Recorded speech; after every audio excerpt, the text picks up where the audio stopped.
Welcome. Welcome, welcome. It is Friday night. I hope it's Friday night. If it's not, this is a bonus stream. I hope y'all are doing well. I sadly did not end up streaming on my birthday because I did not have an office door. Placed all the doors in the house and didn't have a door in my office. So made it a little bit hard to stream when you've got other people living with you. So no stream actually on my birthday. Sorry about that. But we're back. We're here. It's Friday, July 8th. I had to check. And I do have a blender bottle just with ice in it and water, obviously. You're not alone, Heather. You're with us. It's the opposite of alone. I know what you mean, though. I don't want to minimize it, but also, we're here together. We're here hanging out. Yes, I am still dealing with lonely weekends. We can talk about COVID a little bit. Maybe I should wait until we get a little bit farther into the stream, but I've made some decisions as far as my own COVID risk goes, which means that I am, I've already had it once. I'd like to not get reinfected multiple times because of everyone else's bad behavior. So I will sadly not be doing as many out in public things as I wanted to do for the summer. Bloom Community? Oh, that sounds really familiar. Where have I heard that? Is that what Blackthorn uses for their like educational events? That sounds. I'm trying to think of where I've heard that before. Bloom. Oh. Okay. Bloom Community. Join events and meet people in an inclusive community. 100 gender identities. You love to see it. Tailor your interests and connection preferences. Pick an event that fits your scene. Speed dating. Connection workshops. Ooh. Festivals. BDSM parties. Right there on the front label. Polyamory, queer, kink, community, bar and park meetups, virtual events, and more. I mean, this sounds fun. Oh, okay, yeah. Okay, so definitely Wicked Grounds has events on here. Looks like Torture Garden does as well. Maybe let's see LA. That's, oh, interesting. Well, you know, it sounds like it's, for in-person events, it seems like it's Bay Area, LA, San Diego, and New York are like the main places. So if you're not around there, it sounds like there's maybe not as many options. But I like the idea. I like the idea for apps for sure. More apps for kinky, queer people, you know. Let me know how the volume is. I've been playing around the volume because I've had issues with my mic deciding to like make me quieter for some reason because I get too loud. I get too feisty, I guess. But yeah, thank you all so much for being here. All right, so before we get into it, today, as always, well, not always, but most of the time, 90%, 99% of the time, we are doing a BDSM and kink and intimacy and polyamory and dating and asexuality Q&A and all other things as well. You guys ask questions, I answer them, we talk about them. It can be about whatever you want. Those are just some ideas. I do, of course, put some ideas in the title of what we can talk about, but it's really up to you guys and what it is that you want to do and get out of this interactive live streaming extravaganza experience. I will not be drinking today, though it was very fun that I got to do that last Friday, sort of like a pre-birthday thing. I will not be streaming for 3 hours again because I've been really tired all day. I gotta be honest. I went to bed at like 4 because I stayed up really late editing a video. And then I had to wake up at 10 or like 9. I think I woke up at like right before 10 to finish doing the editing and make a thumbnail. And as you can tell by my dark circles, I'm almost sleepy. I was outside for like an hour picking berries earlier today. It was very idyllic in every sense of the word. But I'm sleepy because I was in the sun too long. And you guys can see my complexion. I'm not meant to be in the sun for an hour. That's not what it says on my label. It says do not leave in the sun for more than 20 minutes at a time. So a little sleepy. Not gonna probably be able to go super long, but I will try to get to as many questions as possible. And just be kind, just be respectful. I don't answer questions about like medical stuff or mental health stuff because I'm not a doctor, I'm not a professional. If you ask those kinds of questions, I will just redirect you to the appropriate resources. This is 18 plus only. If you are not at least 18, please do not be here. That is for your safety, my safety, everyone's safety. I do not think that you are stupid or incapable of knowing yourself or that you're immature or whatever. It's just making sure that we're all staying safe and appropriate in our interactions. Also, just, again, if you're new here, if you haven't been here before, go ahead, look at the rules down below. There's so many things, FAQs, things to go over, and yeah, we're here to have fun. Audio for streaming is super hard to get the frustration. Thank you. It's like, I don't know why, but somehow my voice settings are different on my different stream setups, because this would have been too loud for my stream from yesterday for Patreon, but for some reason it works fine for the settings for here. So I don't know. It's a little bit funny, but it's been a wild ride the last couple days. Fucking Boris Johnson resigned. I do keep up a little bit with British politics just because I find British politics to be entertaining, and I like listening to people hooting and hollering and booing and stuff in Parliament, and I find that interesting. So hopefully you all are doing really well. Happy Friday. And I will just go and get into it. We do answer questions in the order that they come in. So if you want to make sure I will answer your question, please do ask it sooner rather than later, because I like to ramble. I like to give thorough answers. Sometimes I repeat myself. And you just want to make sure you're not going to be able to, you know, don't want to miss out on an answer. Ooh, watching Legal Eagle. I think I saw his recent video he did on Roe v. Wade. I don't really watch Legal Eagle a lot. I'm like one of those people.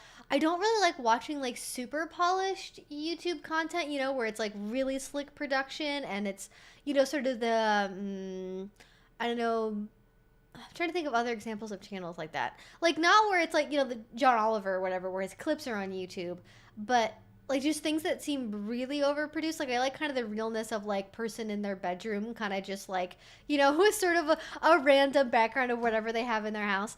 That's what I like to see personally. I like something that's a little bit more raw, but he gives really good information, I think, on a lot of things. And I'm glad that people like him are providing legal information on YouTube.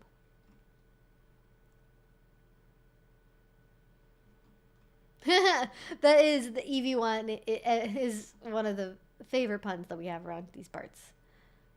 Getting refreshments. Yes, indeed. Make sure you get some water. Almost forgot mine, which is partly why we started a minute and 30 seconds late. But it's going to be really hot here again. It's going to be, it cooled down. It rained for a couple days. Oh, let me know. How was your guys' 4th of July? How was your 4th of July? I have never in my life experienced something like the 4th of July that I experienced this year from a fireworks perspective. I didn't even go in and do anything. I didn't go to like a fireworks show. I didn't like go to any like block parties or parades. I didn't do anything 4th of July.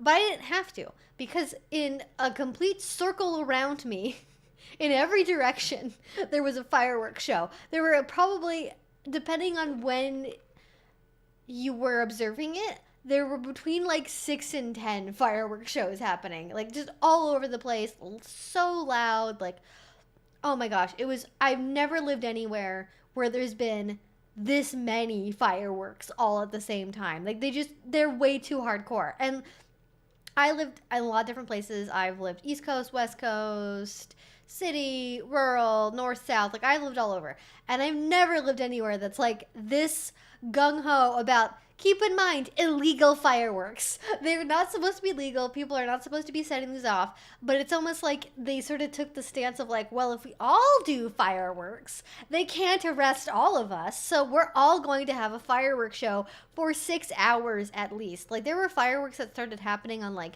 not even July. Like it was like June 28th, June 29th. Fireworks every single night, at least a little bit. A lot on the 2nd, a lot on the 3rd, and then the 4th was absolute chaos. But then it completely went away after that. There was like nothing. There's been like maybe onesies and twosies in the last couple days, but it just went like whoosh, you know, like it was so many fireworks and then nothing after that. And I don't even know.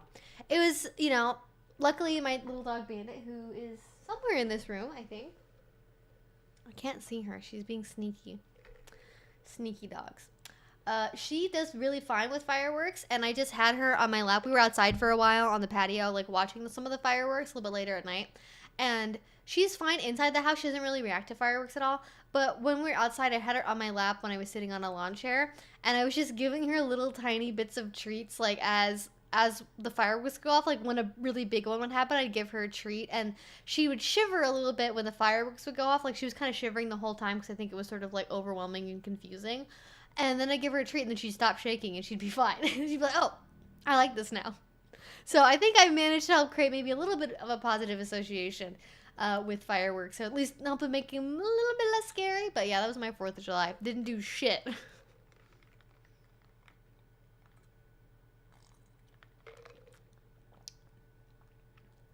Same, I didn't do anything for the 4th, and the show kept going, but then again, it started way before the 4th and continues till today. Whoa, really? I was like, okay, well, where are you still getting fireworks from? Like, at some point, they gotta run out, right? Drinking away the 4th problems. I did not drink on the 4th, but you know what? Whatever you gotta do to get through it, and, you know, if you're, you know, relapse issues aside, don't encourage that, obviously. But, you know, if going to a bar or whatever downtown and drinking with your friends helps you get through it, go for it, I say. My Malinois puppy gets so scared. It's so sad. Oh, she doesn't even want to go outside later in the day. That's so sad. Have you tried bribing her with treats? That's my technique. It works pretty well, especially with puppies. Like, if they're very food motivated, you might be surprised that you can get them to associate, like, vacuum cleaners and stuff that a lot of dogs are scared of with, like, positive stuff if you just, like, give them really high value treats, like, when the thing's happening.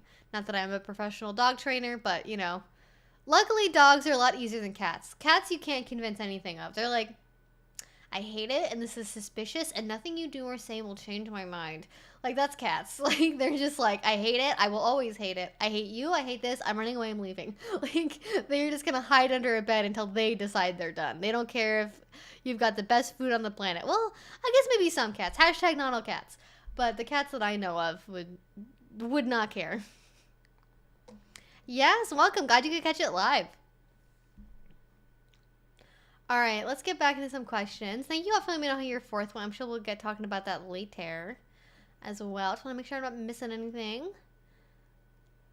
Yeah, still dealing with the lonely weekends. Yeah, for sure. Oh, Arrow Bay. That was the other part. I don't know anything about that either. Maybe I'm just not up to date on like what the cool kids are using.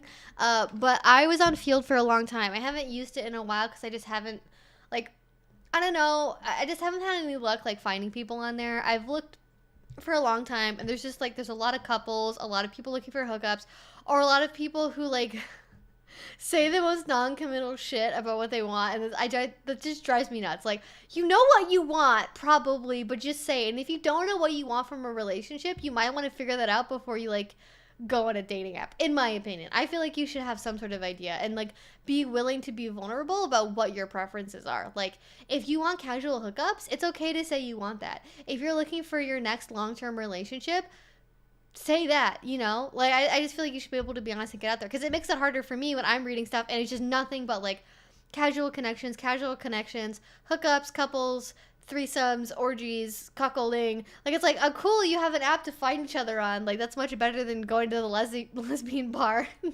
Ruining all the lesbians' time. But I just find it a little bit frustrating. Like, I just couldn't find people on there that I wanted to talk to consistently. Like, I found a couple people on there, but, like, it ended up not working out for, like, various reasons. So, you know, it is what it is. But that feels really the only sort of, like, app that I use. But it's also, like, a dating app. So I don't know if, like, what was the other one again? Arrow Bay? Sounds like Pirate Bay for pornography. Although, isn't Pirate Bay the Pirate Bay of pornography? I'm afraid to Google this. Oh! Okay, it looks like this is really specific to, like, maybe more like the San Francisco kink community. This is awesome. So Arrow Bay is, like, it's like the Bay areas in San Francisco and the surrounding area. It's a BDSM calendar. It looks like it's formatted from, like, 2005. We love it. A little bit retro, a little bit throwback. Looks like it's basically a big calendar of events, not really like a social thing so much. Very interesting. I don't really have any opinions about either one of those things, but if you are in, I don't know, Palo Alto or San Francisco or what are other places around there? What are other... I don't know. I've never lived in California, so I'm unfamiliar with the... San Jose, I guess. That's south, isn't it? Anyways, I'm not gonna think about that too hard. It looks like one is more like social app, like meetup stuff, and this is more like, hey, here's a list, show up to the thing, and then the socializing happens. But I don't have any reason. I think like I'm seeing a lot of names I recognize on this calendar as far as like, oh, there's like Wicked Grounds, and then the Wicked Grounds Annex. Of course, you have to individually vet all of these places, right? Like, I'm not gonna Wicked Grounds, I'll say, because like they're very publicly open, and like, you know, Society for just says Janus on this actually. Like they're all very public and well known, but I don't necessarily know any of the groups or munches on here, so I can't really vet them or say any sort of opinions about them. But like, even if it's on a list or something, like always individually vet the people that are running it. Don't necessarily go all in constantly. Like, take your time. Oh, Oakland, thank you, of course, as well. You know, actually, I don't see anything for Oakland on here, which is funny because I know that there's a big rope place in Oakland. Maybe. Oh no, they're on there. They just don't say that they're in Oakland. Okay. So it looks like, yeah, lots of good places. But you know, you won't know until you try, and just be cautious but have fun. Let's get into some questions. Oh, you know what? I should let people on Twitter know that I'm streaming, because I always have people that tell me they don't know that I'm streaming, and I'm trying to be better at self-promoting, which is a thing that I'm not great at. I gotta be honest. No, I will not have Twitter notifications turned on. Never. I will never. Can I just have a never button? Okay. We're gonna not get distracted by Twitter, and I'm just gonna say, streaming now. Let's chat about dating, asexuality, kink, and more. Alright, there we go. I did it. I am... Oh, that's funny. It doesn't give a preview. It just is like a camera with a cross through it. I wonder if it'll generate a thumbnail about it. Okay, anyways, back to questions. Let's do that.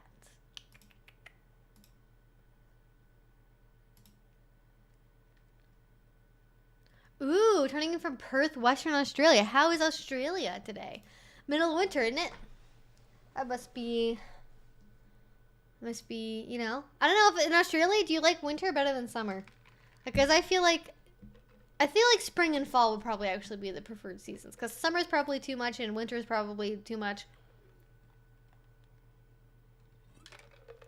I feel like I hold this weird. I feel like I'm gonna get comments like Sarah Zed gets about how she holds tea, but about how I hold this. It's hard to drink stuff while watching yourself on camera. It's just, there's no unawkward way to do it. All right, Zulema says, really random question. Do you have an opinion on the best black hair dyes? Curious because I'm sick of my box dye, lol. That's so funny because I feel like I also talked about this last week somehow. I'm so happy to share my thoughts with you. So, box black dye, generally speaking, you want to avoid like box dyes because they're generally not good for your hair. Now, if it's and what I always got when I did like actual like box dyes is I always got semi or demi permanent black because I was just depositing color on my hair, and I still am. And even now I have like roots up here. My hair is pretty dark brown, and so I'm not like I don't have to bleach or do a lot of processing to be able to put black on my hair. Now, if you're like a really light blonde or something, you might need something more heavy duty. I'm not sure how that works because I don't have blonde hair. But, you know, I always went for something that was semi or demi permanent, and that I think helped with it being less crappy. But if you have like a Sally's near you, a Sally's Beauty Supply, that's where I get my hair dye from. And I think I found it last week, we were talking about this, but what I use is it's called like True Color for Dark Tones or something. And then I use a volume 10 developer with it. It seems really intimidating to do all this, and then you realize when you're doing it that what you bought at the store is everything that's just in a box dye kit, and basically all you need is like a mixing bowl and a brush, or like a squirt bottle or something if you prefer to like squirt it on your hair and then like brush it through. It's not as intimidating to me, I think, and anyone who works at that store would be more than happy to help you for sure. Yes, so what I use is True Tones for Dark Hair Permanent Cream Hair Color. And they have a bunch of colors. So if you blue, black, purple, they all different shades. It doesn't have like good reviews for some reason, but I like it. But honestly, any of the ion colors, I've had no issues with. And if you're only depositing color, like if you're doing something dark, like your hair is brown, but you're putting black on it, like which is what I do. You only need a like volume 10 developer usually. And hopefully it'll make your hair less scrappy. But especially if you've been box dyeing your hair for a long time, you might want to go see a stylist before you start putting non-box dyes on your hair. Because my understanding is like one of the reasons why box dye is bad is if you do a lot of box dye especially, and then you try to go to a salon and get color done by them and like bleaching done by them, that's when it's really bad for your hair. I'm not a stylist, I'm not a cosmetologist or anything, so I'm like, if anyone here is and wants to explain this better than I can, I've heard things, I've seen things, I've watched people come into salons with nightmare type scenarios, and I think is there like something metallic? I think there may be like some sort of metallic salt that's in the box dyes that I think maybe helps keep them stable or something. I'm not sure what the purpose of it is. That's not what they have in like salon dyes or stuff like what you would get from Sally's to mix yourself. That can cause negative interactions, I believe.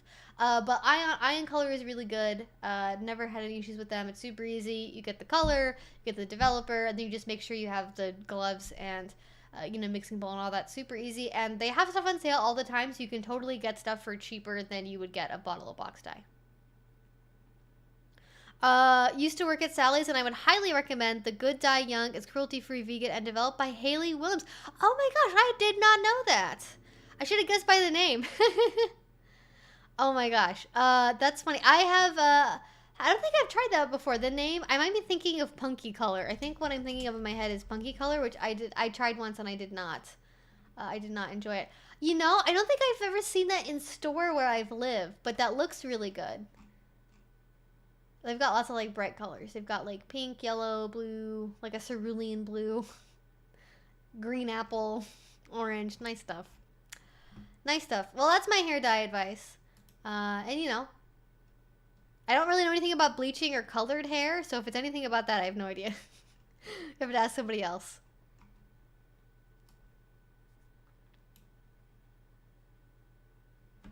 For once, getting drunk on Friday night was worth it. I managed to stay up until 3 a.m. and catch the stream. Well, I'm glad you're here, Anna. Ask away with your questions. Take advantage of the opportunity now that you can make it. Hi, Evie. Just wanted to say a huge thank you for your channel. I'm newer to the community, and your videos have given me more confidence, and I met a really cool group here and discovered I'm a submissive top. That is awesome. Georgie the Goldie. Oh my gosh, that's such a cute. Is that like, yeah, that's the golden retriever avatar. That's very cute. You're very welcome. That is always my goal. If I can help you be more confident and discover your own community and people that you connect with, that is awesome, and I'm so happy for you. And thank you for sharing. Thank you for sharing. I have so many more videos yet to come. So many videos. Folsom out of the picture. I mean, it's in September, right? It's usually the end of September. So it might not be. I worry more about being on the plains, honestly. Well, actually, I don't know how big Folsom's gonna be. Yeah, I don't know. Okay, we're far enough into the stream where I'm gonna talk a little bit about COVID. COVID warning. I'm gonna talk about COVID for 20 seconds, and then we're gonna move on. But I've been doing research about like the latest variant, and it looks like it's bad. It's BA5 is the name of it if you don't know about it. Looks like it has a lot of symptoms that are actually very similar to viral meningitis, which is really not good for you. It doesn't care if you're fully vaccinated. It doesn't care if you've had COVID recently or at any time in the past. It is really good at getting around existing immunity in your immune system. It is very contagious, and you can get reinfected. Like, you can have COVID and then get this variant within 4 weeks of having had the original infection.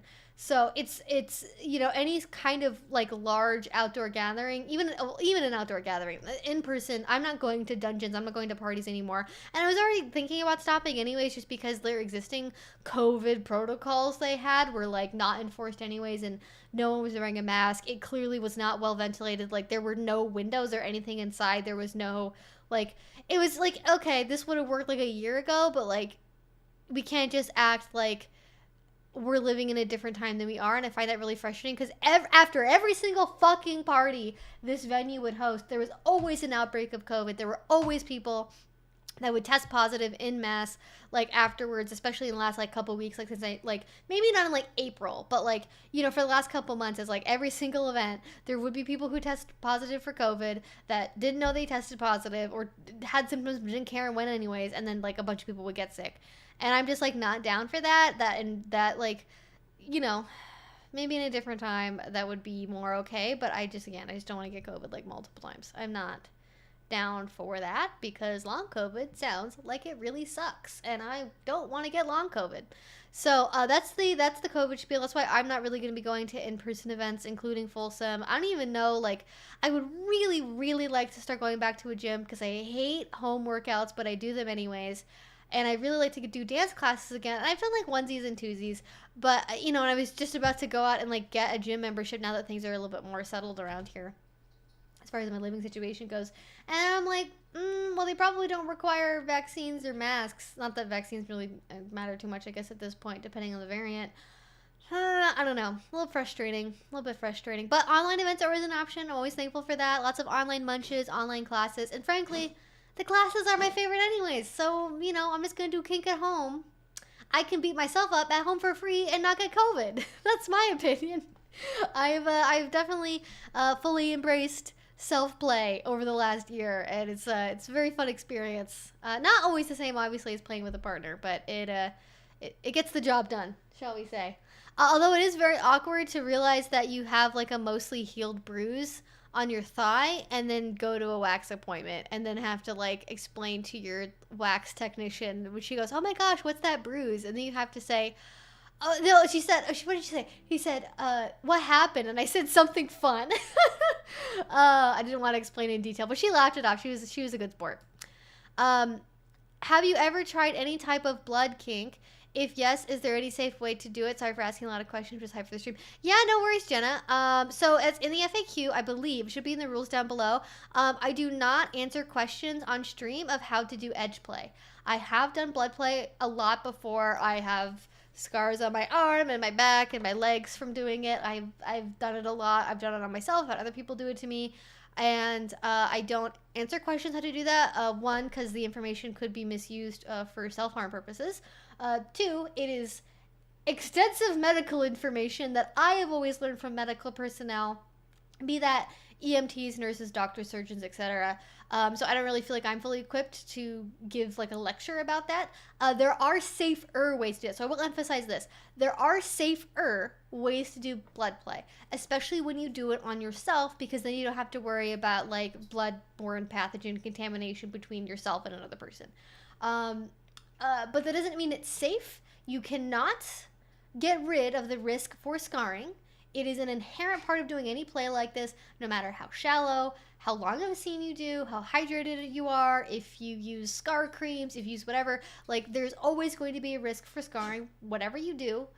You just have to accept that, okay? So that's why it can never be fully safe. Is blood play is one of those things that you can do in the best possible way, right? You could take all the classes and read all the books and practice and practice and practice. And even if you're doing every single best practice that you could possibly do, there is still inherent risk that you can't fully get rid of. So I really encourage you. There's tons of, again, I just mentioned online classes. FetLife, I know for sure you can find classes on like advanced medical play and blood play that will help you learn those skills that you would need to do to actually even know if this is something you really want to engage in. And of course, there are people that choose to engage in blood play in what I would call less safe ways, you know, when they're using fucking kitchen knives and they don't sanitize things before and after, and they don't use sharps disposal, and you know, other people's kinks are other people's kinks.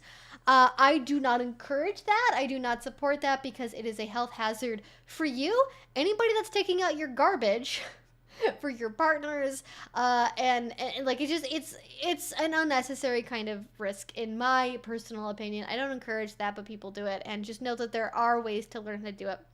that are safer, that can be quite involved, and for a lot of people that does turn them off from engaging in this kind of play, depending on the mentality that you have about doing it. And also, it's a very much a personal journey about like mentally what feels safe and healthy for you, and there's lots of different varieties within the label of blood play. And I don't want to kick anybody out too much, so I won't really get into it beyond kind of what I've said right here. I believe was it Miss Mackenzie? It was something Mackenzie. Don't remember what her full title is. Maybe Mistress Mackenzie, Miss Mackenzie. There was somebody that recently did a like 4-hour-long advanced medical play intensive where they talked about, blood play, sutures, staples, sounding, enemas. Like they did a bunch of medical play kind of all together in one class, and I would definitely look for something out there. In person is best, so that way you can have the in-person feedback from a teacher. But online is also a really good option, especially with Zoom and video functioning being the way it is. A lot of people do have very good setups for showing demonstrations and taking questions and things like that. So yes, it is fun, but it is risky, and personally it's not something that I do unless it's with myself or it's with a really trusted partner. And I don't even think, well, maybe at some point, I think I would be way more likely to top for blood play actually than I would be to top for bondage. And if that just tells you like how risky bondage is in my mind. I do not ever want to top anybody for bondage, but I would top somebody for blood play potentially in the future. Oh, thank you. Just saying hello. Oh, there we go. I was afraid he wasn't going to read it. Just hoping we all get to connect more soon. I agree with that. I would love to have garden parties and have people over, and but I want to make sure we're being safe while we do it, especially because so many members of our community are veterans, have disabilities, have chronic health issues already. I don't want to put anybody at unnecessary risk just for the lulz, So I don't talk about specific, just as for the record, I do not give specific recommendations for things in certain areas of the country. So if you ask me like, what's in Baltimore? Where do you think I should go in Milwaukee? One, I probably don't know enough about the area to know any names. And I generally, unless they really publicly advertise themselves, like Wicked Grounds does, like they have a Patreon, they publicly support themselves off of things like that. I don't generally name any venues. My opinion is that there are no kink clubs in Oregon. I will not, again, I'm not going to name any names. There is one venue that is a BDSM specific venue that is in Portland. There may be one in Eugene also. I don't know anything outside of Portland. So if you mean in all of Oregon, I don't know. There's one specific BDSM venue that is in Portland. I've been there before. I don't necessarily recommend it. And everywhere else are private parties and swingers clubs that happen to host BDSM events, none of which I recommend because none of them give a shit about COVID protocols currently, at least as far as like they are still hosting events even though we're going through an absolutely massive spike right now. Don't enforce mask requirements, don't enforce vaccine requirements. It's very like, and even when they do, it's not consistent. Like it's really confusing, the limited experiences I've had at venues around here. Like their website will say one thing and then they do something different in person, and then they say they're going to do something and then they only do it some of the time, and like it's just really inconsistent and confusing, and it's just like outside my risk profile to sort of engage in that. And like private parties are fine, but you gotta be with the right people. You gotta be with the right people for private parties. And it's hard to, and also just like when it's in people's homes and stuff, like, it's just, I can't like recommend be like, go to private parties, because it's like, well, you got to know people, and how do you meet people first? How do you know they're safe? Like, it's hard to just, be like, that's your option. And you also asked about kink venues, so like private events aren't even like really part of that. Oh, fuck, I forgot to fix the Nightbot thing. Oh, well. I'm gonna do that later.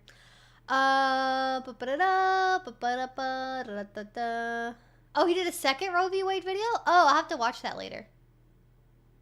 Yeah, Slick Production is odd, but lawyers I give away that. Yes, it kind of gives me, I think this is why, it gives me the vibe of like those late night injury attorney ads, where it's like, have you been injured in a motorcycle accident? Did you recently have a DUI? We're here to help you out at Howard & Howard Law Firm. I make that joke because there was a law firm where I lived that, I kid you not, was called Allen, and Allen. As in the and was an ampersand. So Allen, and Allen law firm. That's a real name for a real law firm. And that was like the funniest thing to drive by when I was a teenager. I was like, how is that real? Like, can't they just call it like Allen Cubed? Like, you know, I don't know. I just thought that was funny.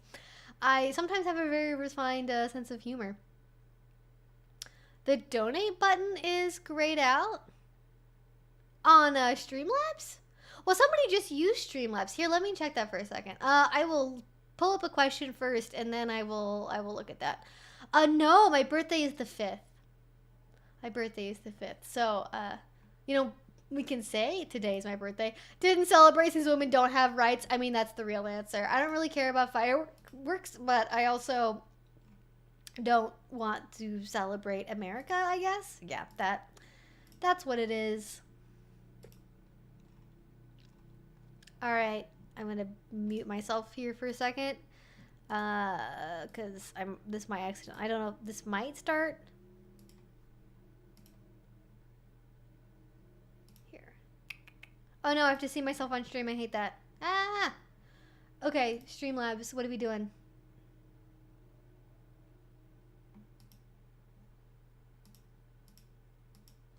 Did you put in a dollar amount? Let me see if this works.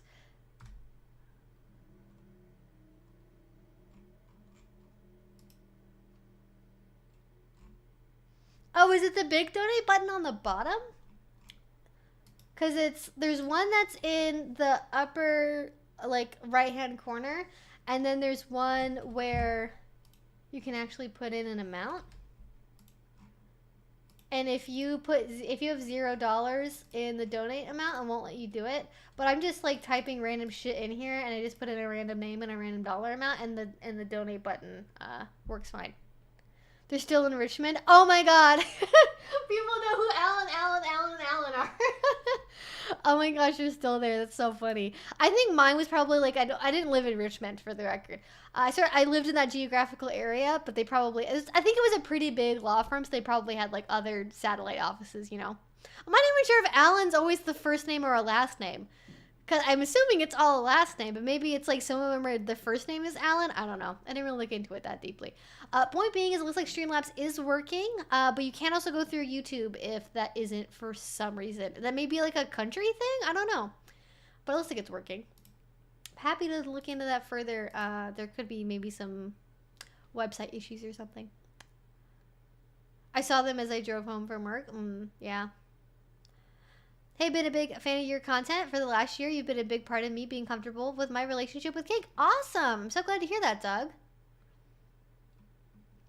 Hi, Evie. I am 30 years old. Can I still do BDSM as a little one? Absolutely. Absolutely. Gizmo. I love that name. Age play does not have an age limit. I know lots of people actually, some of my first interactions I had with people in the BDSM scene, I believe at the time he was in his late 30s, and now he's in his 40s. And he very much does age play still. He's still in ABDL. We haven't kept up, so I don't but I can see from his Fet life that he still definitely does ABDL stuff. So I think there's definitely like currently a stereotype online that most people that are doing ABDL are doing it, and they're like in their 20s, and they're already kind of young, and they're like, you know, like 22-year-old women that are pretending to be babies. And that's certainly a demographic, but I think I've seen in the research of surveys, particularly of ABDLs, which is like sort of a subset within, like, well, sort of a subset, sort of like, as there's a Venn diagram, okay? It's complicated. I have videos about it, explains why this is complicated. But there's ABDLs, right? And then there's like anybody who does age play.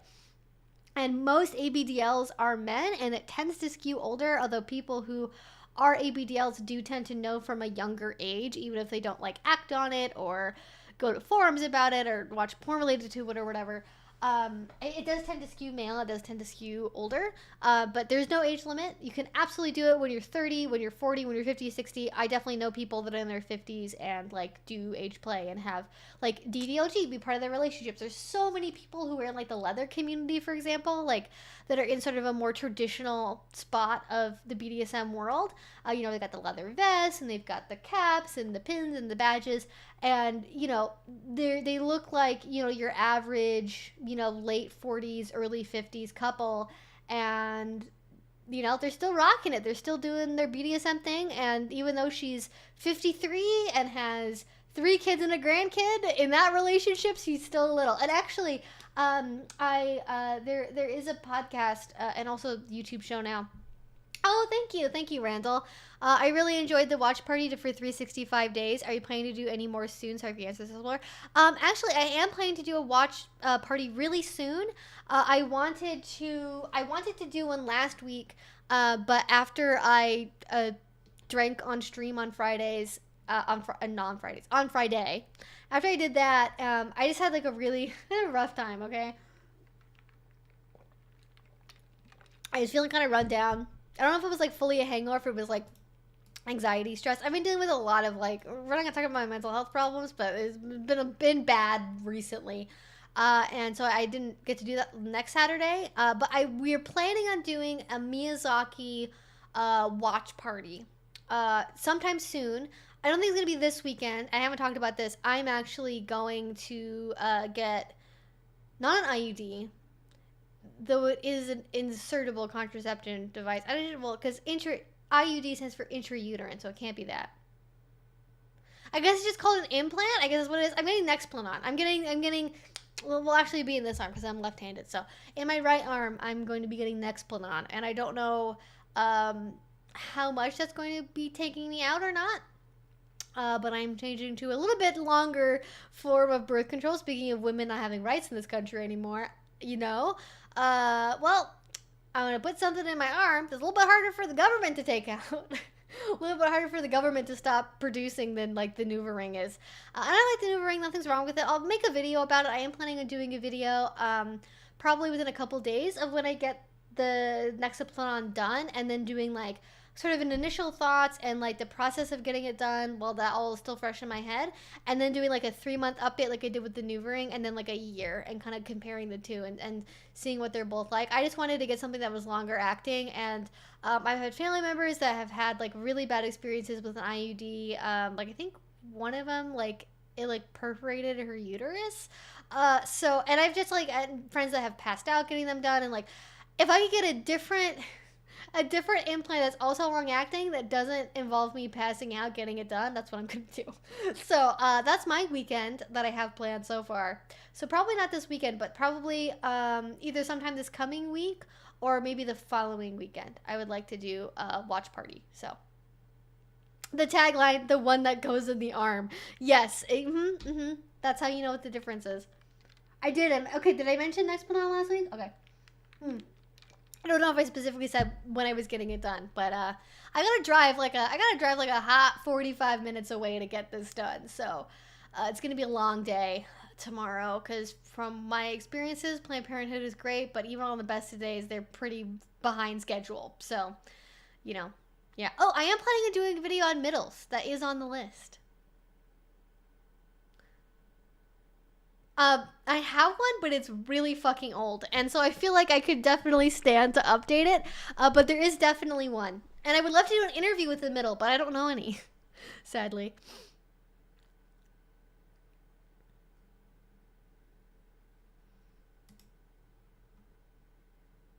People in my neighborhood are still shooting off fireworks. Well, they should stop. That's my opinion. It's no longer the 4th. It's 4 days later. Shut the fuck up. Stop with your firework nonsense. Same, I didn't do anything for the 4th, but the show kept going, and then again, it started way before the 4th continues today. Yep. Yeah, I think I read that earlier. We also get some daylight. Yes, that is true. It's still light right now, and it'll be light for another, like, probably 2 hours. It's great. I took a nap earlier, and then I was confused that it was almost time for me to start streaming, because I was like, but it's still so bright outside. Can't go by that anymore. Give it until December, then I can go off of that a little bit better. Mine was fun. I went to a family friend's house with some family. We did our own basic fireworks, and we watched our town's display. They tried to set one of our hills on fire every year. Well, looks like they didn't succeed this year. Maybe next year they'll get it. That sounds like fun, though.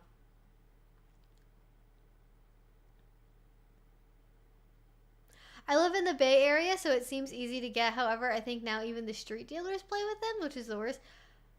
Play with what? Like fireworks? Wait, what are we talking about? What if street dealers deal in fireworks? They're like, listen, I deal in weed and coke, but I also have a side hustle of being a fireworks display operator. That sounds like a, I don't know, like a Breaking Bad or a Weeds episode. Or maybe Xanax. Maybe that's what you're talking about. Oh, I had a beagle growing up, and she also really did not like fireworks. They're very, very sensitive. I think their ears are just, very powerful ears. I feel bad.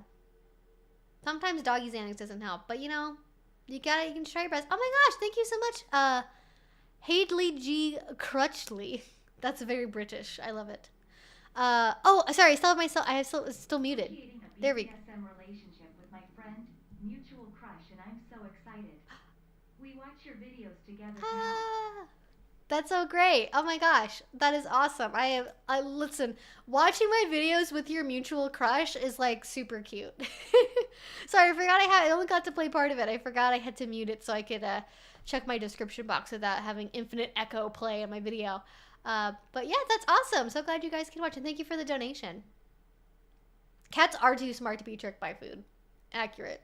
Some of them, hashtag not all cats again. I'm gonna have to say to that, but they do have a mind of their own. Sometimes they really like tuna. Aww, my Malamot's so food motivated. I've been doing the same with walks with treats and kibbles, and she's scared of cars. Aw, precious baby. Probably good she's like a little bit scared of things, because then she's not gonna like run out into the road on accident. Sometimes when they're not afraid of anything, that's when you gotta be scared. Question here. My partner is a sadist, and we have done many sessions together, but I want him to go even harder and more hardcore, but he doesn't feel okay. How can I try making a deal with him about that? Well, first of all, I think it's really great that you're in the mindset of like wanting to work together to find something that can help you get your needs met, but isn't going to push him too far. I think it's really important to be in that like teamwork, trying to have a mutual good experience together mentality when you're doing something like this. And this is a really common problem. I think a lot of people have this idea in their heads that like, if the real sadists, if they got to do whatever they wanted, they would play super hardcore and they would push everyone's limits. When in reality, I think it's much, much more common, at least, sort of amongst my audience, that you have someone that wants to do like more play as the submissive or as the bottom that's way beyond what the top or the dominant feels comfortable doing, either because of their lack of experience, lack of knowledge, it's just going too far for them mentally. So I think in order to have this be successful, one thing that you gotta both figure out is, one, what about it with him going harder or more hardcore do you want? Does that mean having longer sessions? Is it's not intense enough for you overall? Are you trying to achieve certain kinds of marks? Is a certain mental state you're hoping to get to you're not reaching? Figure out what it is that's motivating you to want to play harder. And then you also need to figure out for him, why doesn't he feel okay doing that? Is he worried that he's gonna go too far and that you're gonna get mad and like he's gonna accidentally break a boundary? Is he worried about causing your body physical damage and like actually causing you injury? Is he worried about like what that would say about him? Like mentally, is he worried about going too far mentally for himself and being like, oh my God, I'm this terrible person. Look at the stuff that I'm doing. Stuff like that. Is it lack of knowledge and not having the confidence to go farther, even though he would want to go farther if he knew how, but just doesn't have the skill set to know how to do that yet? So there's lots of reasons. So you got to figure out sort of the why behind everything. And then once you figure out what the why is, then you can start to also think about, okay, now that we've established that, what are some things that we can do to modify our scenes? I also have an older video from like 2-ish years ago where I talk about like how to take your scenes to the next level. So maybe watch that one. But there's certainly ways that for you can make the sensations more intense without necessarily having him go really extreme with the play. Right? So, depending on what you're doing, I'm going to assume in my head that what you're doing is like a pretty like bog standard impact play, like spanking, paddling, maybe punching, that kind of like impact play scene for pain play. Okay. Right. You could think about layering in things like sensory deprivation, right? That could be gags, hoods, blindfolds, restraints, mitts, a full body harnesses, anything that is going to sort of restrict your ability to engage with your senses while you're doing the play. Earplugs, you could also have something where you have like wireless headphones, and then they're controlling the music that gets pumped into those headphones, and that could be like scary horror music, or like I've heard people do some really messed up stuff. Okay, I've heard people play like recordings of like police recordings of like really terrible incidents that have happened, where like somebody catches like mass casualty events happening like on Jonestown or whatever. I think somebody did a Fear Play scene once where they were playing like tapes from Jonestown. Like, you can get really fucked up with it, is what I'm saying. So you can do stuff like that, right? That makes it more mentally intense. You can also think about things like layering in temperature, right? You could have to take a really cold shower beforehand. You could alternate between like ice cubes and the impact play. Maybe if you're doing things where you can play around with food or things like that. You can incorporate some like wet and messy play, or like warm caramel sauce, or like warm massage oil, and then like ice cold milk, or like ice cream. And that can also make the sensations that you are doing with the impact play feel more intense, because you're also dealing with that other extreme sensation on top of it. You can also do things like you can sort of, once you have a level of comfort with each other, you can more narrow down what you're negotiating for each scene. And you might already be doing this, where you kind of just say, okay, you can do whatever you want to me, or we're going to do a scene, but you get to decide, how long it lasts or how hard it lasts. And you can totally put them in the driver's seat and not really know what to expect from that. If you like more of the mental, emotional side of things, that sensory deprivation thing I talked about earlier can also be a really good way for like head fuck type stuff, mind fucks as well, and like things like that. I don't have, I would need to do more research on how to explain that in order to give information right now, but you can Google it.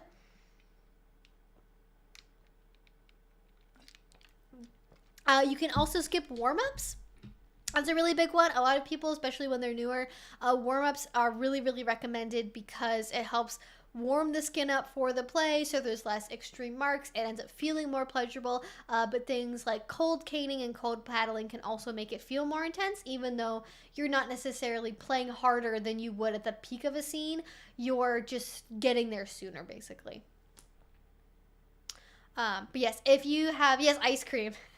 Though again, that's messy, so you want to make sure you have tarps down. Wax play as well. Bondage in general definitely can make things feel more intense. So there's lots of ways to modify what it is you're doing. If you enjoy playing sexually, you could also experiment with incorporating like a wearable vibrator, or having dildos or like a butt plug in you while you're doing stuff, and that might also increase the intensity of the sensation, or maybe add in a little bit of a humiliation element, which can also make it more mentally intense. So there's lots of ways that you can make it more intense that aren't just him literally physically hitting you harder. Although that is one option, I think people tend to overlook the mental and emotional aspects of kink when is that they're trying to figure out, how do I go farther next time? How do I kind of push the envelope? How can I go how can I go deeper into this?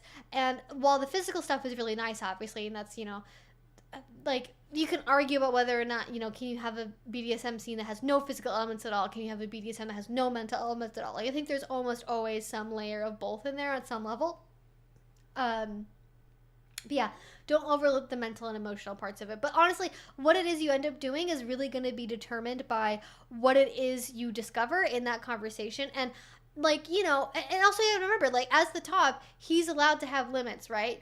And it could just be that he can't play on the level that you want to play it. There was an interview that we watched from Soft White Underbelly that maybe you would benefit listening to as well. It's like interview with a masochist. Don't remember what her name was, unfortunately, but it was a good interview.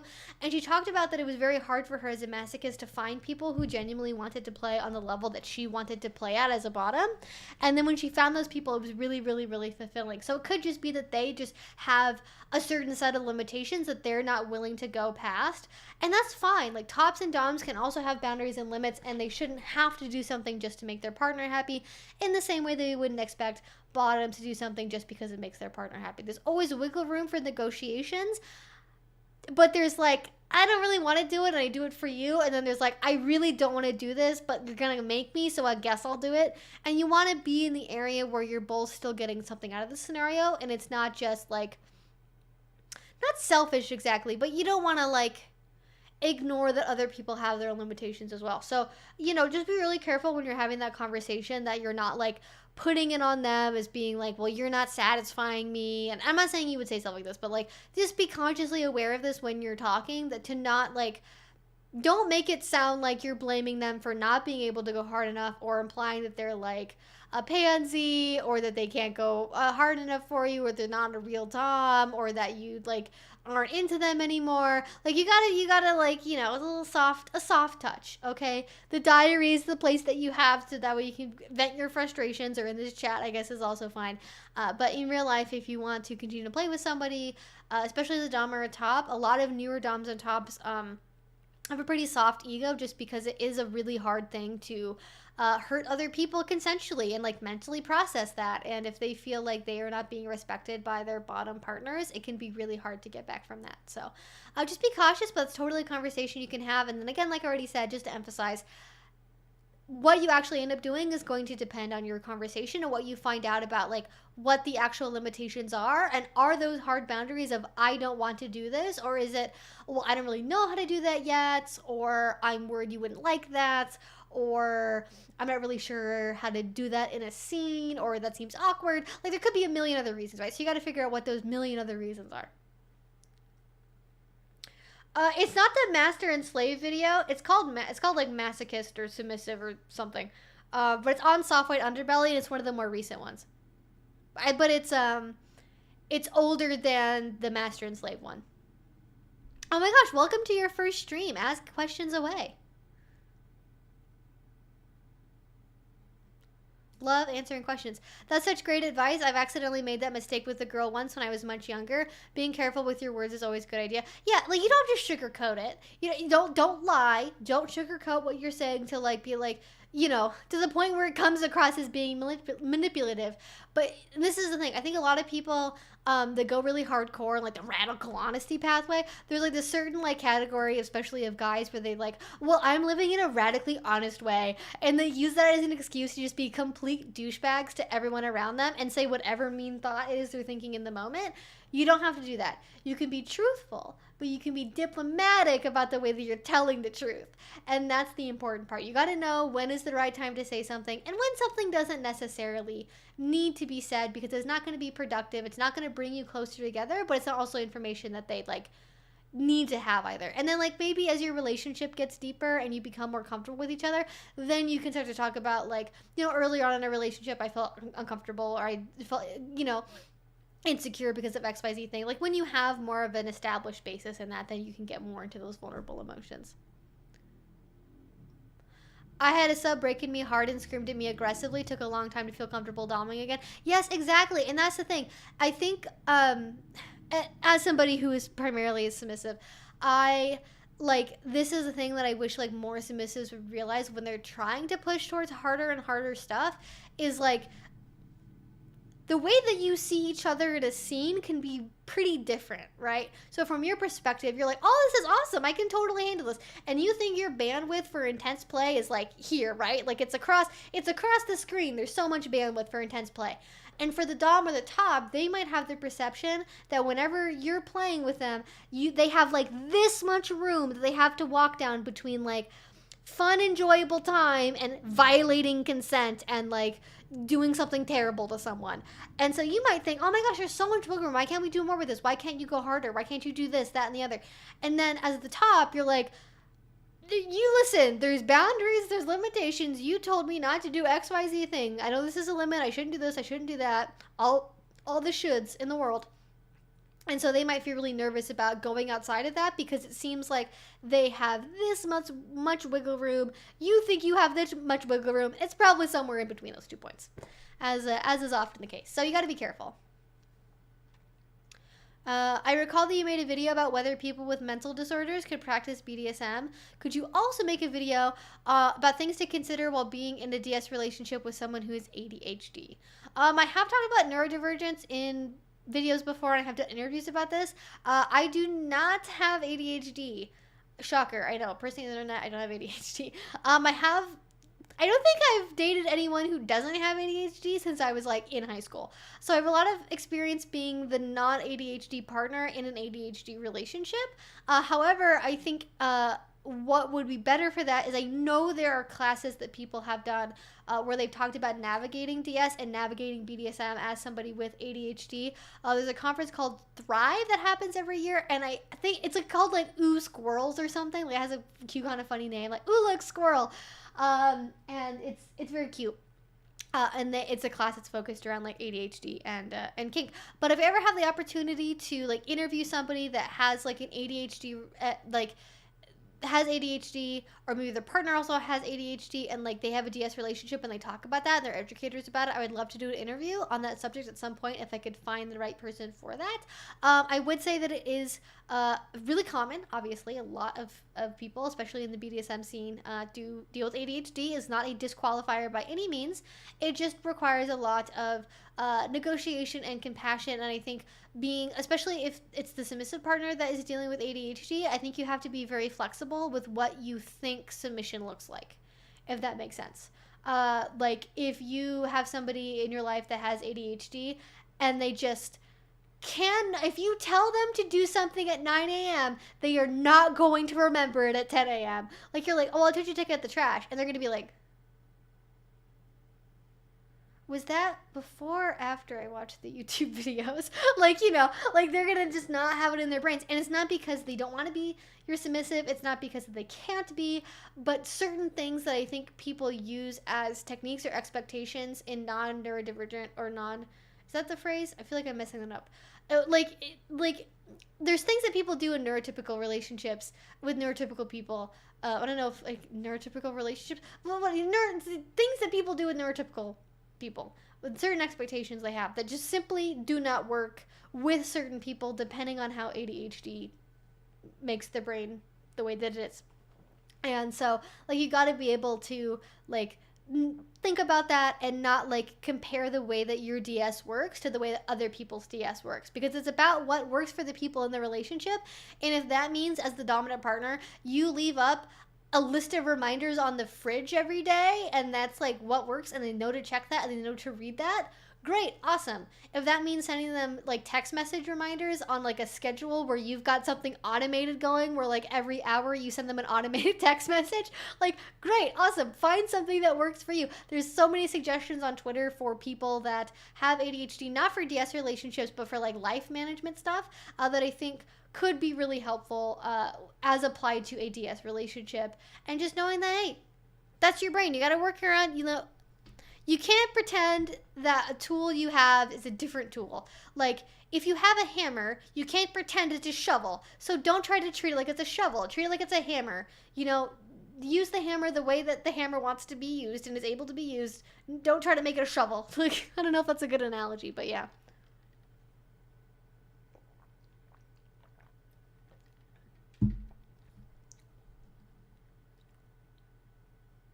Luxury automated space DS. Oh my god, yes. That's the future we need. Maybe not the future we deserve, but it's the future I hope for.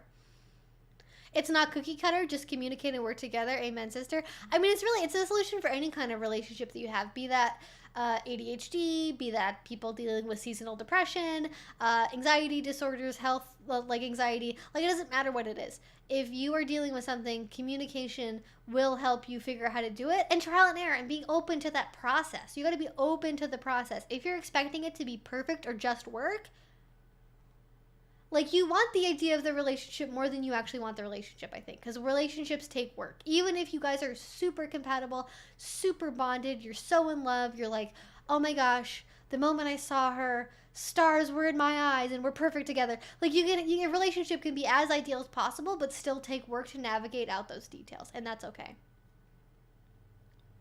What works for me is to send a scheduled text reminder whenever I'm asked to do something. Exactly. Like, man, there's tools. We have technology. It's so awesome. Take advantage of it. Do not feel guilty for using it.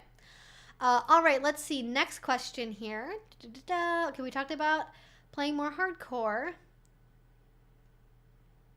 Just trying to go get a cool Gatorade in the middle of 32 centigrade heat. Oh my gosh, it's so hot. And a tornado warning? Okay. So you're having a fire tornado is what you're telling me. But apparently Canada's entire debit system is down. Is Canada even a real country? Wow, that is frustrating. Well, I hope you're able to get Gatorade eventually. Wow. Besides FetLife, is there any better way to find partners? I haven't seen many groups in my area. I did previously talk about Field. If you are looking for, I feel like Field is best if you want like casual relationships, open relationships, or your DS is more like sex focused, or your BDSM is more like sex focused. It doesn't have to be just DS, but you know, impact, whatever. Because there's definitely a lot of people on that app that talk about doing BDSM and wanting to have kink relationships. I would say they're much fewer than you would see on FetLife, because it is like swingers and people looking for orgies and people trying to find a bull for their cuckold relationship. You know, like there's all sorts on there, and you got to be able to sort through the all sorts to find what is it you are really looking for. But there's not really anywhere better. Obviously, in-person groups are probably going to be the best way to find people, because then you know that you're not being catfished and they're real and they're in your area, and that eliminates half the worries of online dating. So that's pretty cool. Not necessarily they're going to be safer or anything. Definitely still be suspicious. Just because somebody goes too much does not mean they're safe to go home with the night you meet them. But people act a little differently. Yeah, no, people have different things that they feel comfortable doing. Not that I recommend that. FetLife is also not really a dating app or like a hookup app or even like meeting people. FetLife is about finding events that you can go to then meet people, and then you talk to the people that you've already met through FetLife. Like, it's not really meant for meeting people directly, and so I think if you're trying to use it that way, it can be really frustrating. But there's virtual events, right? Virtual munches, speed dating events. Like, there's for sure ways to use FetLife to find ways to meet people, but it's like it's like the middleman between other things before you get to the thing you actually want, if that makes sense.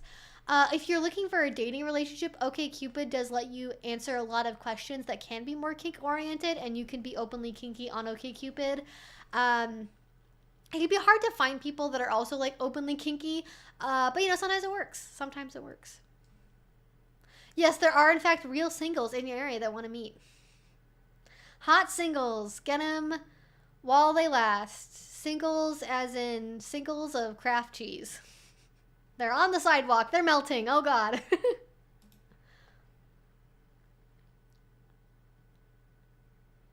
Well, the recording will still be around, so don't worry. If you couldn't make the whole stream, there will be a replay available. Oh, my God. Jenna, my dear. You love doing all the risky stuff, and I appreciate that you know what you want. We're going to get to your questions in a minute. Don't worry, I've seen more of them. Would you talk more about daddies in DS relationships without the DDLG element? Oh, that's interesting. Well, I did do a video recently where I talked about different types of daddies. And, like, obviously, daddy is a term. Daddy. You gotta say it like that. You gotta say daddy. Father unit. Patriarch. I can't think of any other good words for that at the minute, but yeah, so obviously daddies is a title. In the same way that not all masters are in master-slave relationships, not all daddies are in DDLG or daddy-dom little girl relationships. They could be in daddy-dom little boy relationships. They could be in daddy-little relationships. They could be in daddy-pet relationships. They could be in daddy-slave relationships. You know, any other combination, you know, of titles totally works, but it is the most common to see it done with the little aspects. And the only other way I would understand how to think about that is like in the leather sense of the word daddy, which tends to involve like implicitly queer relationships. I do have interviews where I've talked before with people that are in like leather and queer relationships that involve their partner being a daddy, and I think usually them being a little but not always, or them being a daddy. So if you haven't listened to those interviews, you might want to give them a shot. If you go to my interview playlist on my channel, they're going to be in there. I have 2 of them, I believe. From the last Kink Fest or around that time. Before everything got fucking canceled. So cool. Yeah,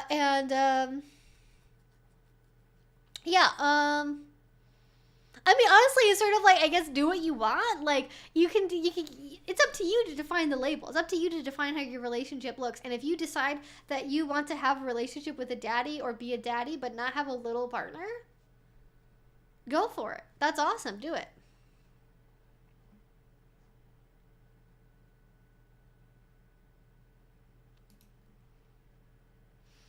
Is it uncommon for ace-spec people to feel gross, for a lack of better term, after having sex with an allo partner?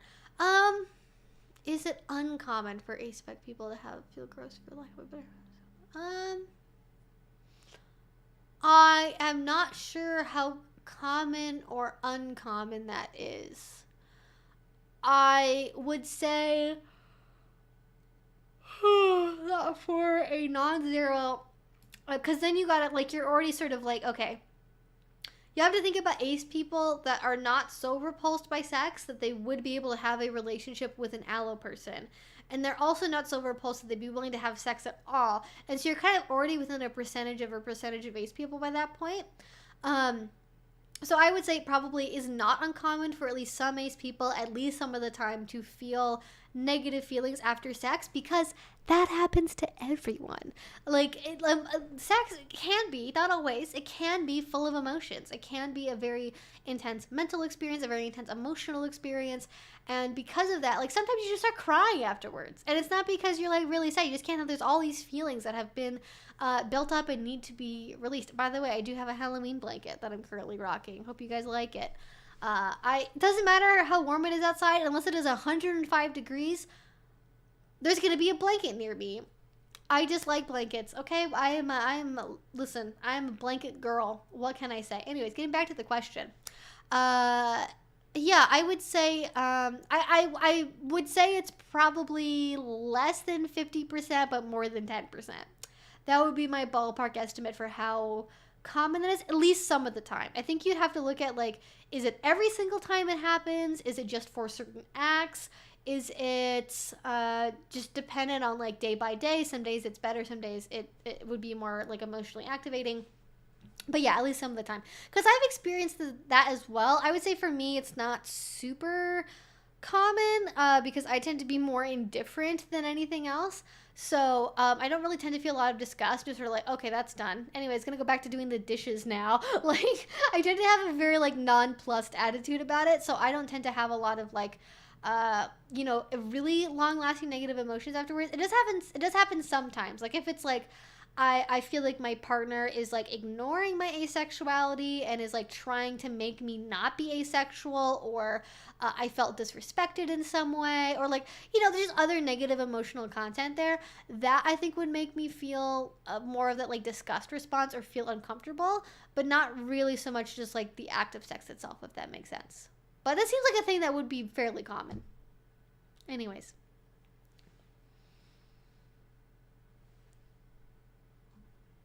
I would love to do more videos with Pup Amp. It's just, like, doing long distance stuff is hard. And I haven't had a filming set up for live streaming or for recording interviews in, like, a month. So at some point in the future, I'm sure we'll do more stuff again, but no specific plans. I never want to force him, but I'm trying to figure out a way to make him slowly go further while still being in his safe zone. Yeah, I mean, you want to stay in his safe zone. I mean, honestly, and I didn't say this, I should say this now in response to your sort of first question there, Jenna, about, like, how to have him go farther. Different people have different love languages, right? So different people respond positively to their partner, like, being nice to them, basically, in certain ways, more or less. Be that spending quality time with them, be that gift giving, be that physical touch, be the acts of service, and for this case, words of affirmation. So don't overlook that. I would definitely consider, when you're trying to help your partner feel more confident doing stuff, help give them positive reinforcement insofar as is appropriate for your relationship style. that they are doing a good job, right? Like if you use like the 3-color traffic light system for your safe word and you're using red, yellow, and green, if you don't do that already, I would encourage you start implementing that so that way they can check in with you repeatedly and you can tell them like green, green, green, this is awesome, this is amazing. Be more verbal if you're not necessarily a super verbal person. Of course, everyone's individual and you maybe you can't make yourself be more verbal. That's fine. I definitely get into nonverbal spaces myself. But if you like being verbal, you're already somewhat verbal during scenes, like make sure you're telling them, oh my gosh, yes, this is amazing, and like using your nonverbal cues as well in that to communicate you're having a good time, right? Like if you're screaming and carrying on and are in like a lot of pain, it can be really ambiguous for a partner to tell, is this good pain or bad pain? So if you can tell them, like, if they come in to check in on you, you can be like, wow, this is so amazing. Like, make sure you're giving them unambiguous signals of your enjoyment of what's happening, at least some of the time. Again, in this so far is like, it's not going to ruin the scene for you. It's within like what is appropriate for your relationship dynamic, what will be considered respectful. Don't do anything that would be violating boundaries. But just don't underestimate how important that can be for a top or a dom to hear, especially when they're wading into uncomfortable waters themselves. Hearing that feedback from you that this is actually something that you're really into and enjoy can help them go even farther and want to go even farther. They can actually feed off of directly your positive verbal feedback, and then they go, oh, well, you like this, then I'm gonna do this. And I found that to be something that's really positive with my partners. You might even try to directly ask for what it is that you want, right? Like you could say, God, I'm going to give this example, and I hate this because there's like a YouTuber that ruined this phrase in BDSM, but like, if you know who I'm talking about, you know who I'm talking about. But there was a YouTuber that used this for like his outro for forever. But like you can say during a scene, right? Like he's going to check in on you, and he's like, how are you doing? This is great. And you'd be like, oh my gosh, this is so awesome. Can you please spit in my mouth? Like, you can ask for more. And actually, I just came up with a video today where I talked about how to say no. But even within that and how to say no, there are tips you can apply for like how to get more of what you want. And not even in situations where you want to say no, but like, be like, oh my gosh, this is so amazing. Can you also blank?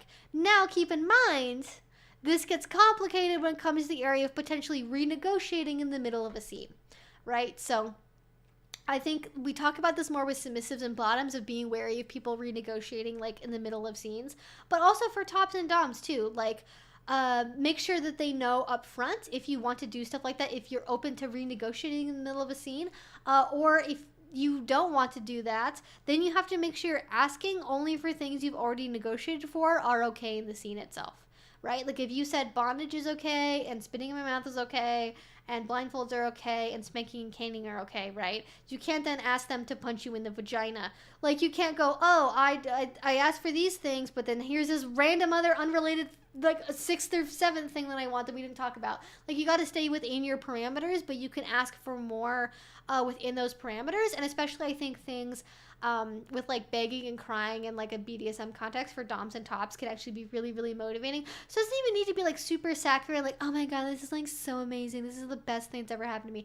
Like you don't need to be like, you don't even have to go in that direction. You could also be in more of the begging, groveling, kind of self-deprecating way, if that's also something that works for you and would be reinforcing for their dom and top headspace. Because there's a delicate line as well where you don't want to get too toppy from the bottomy, even though I hate that phrase. You want to make sure you're not going too far in that direction.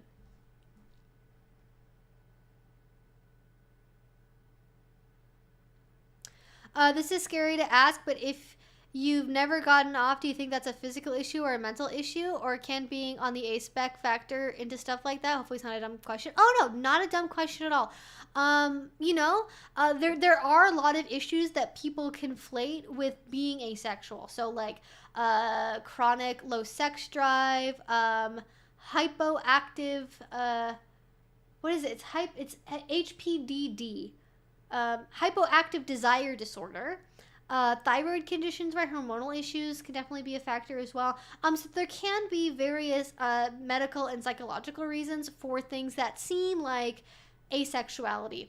And especially if it's a sudden change from like, well, I was a really horny teenager and I dated a bunch of people and I loved that. Like, if you go from that to suddenly not having any sex drive at all, not caring about sex, like you should go to a doctor. Like if you have a very sudden, like unexplainable change, like medication or something, notwithstanding, of course, because that could definitely be part of it. Go see a doctor, get your hormones tested, get your thyroid checked, like do what you got to do to make sure you understand what your own baseline is. I don't think that, like, that should be avoided, I guess, unless you can't really afford it. But there are differences in the way that ace people experience and think about sex versus people that have disorders.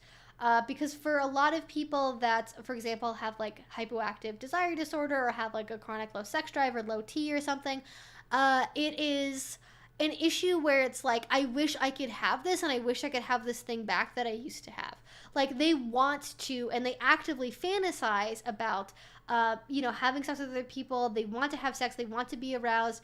They masturbate more frequently. And when you look at, there's limited studies about this because, and actually I was looking at one last night that talked a little bit about this.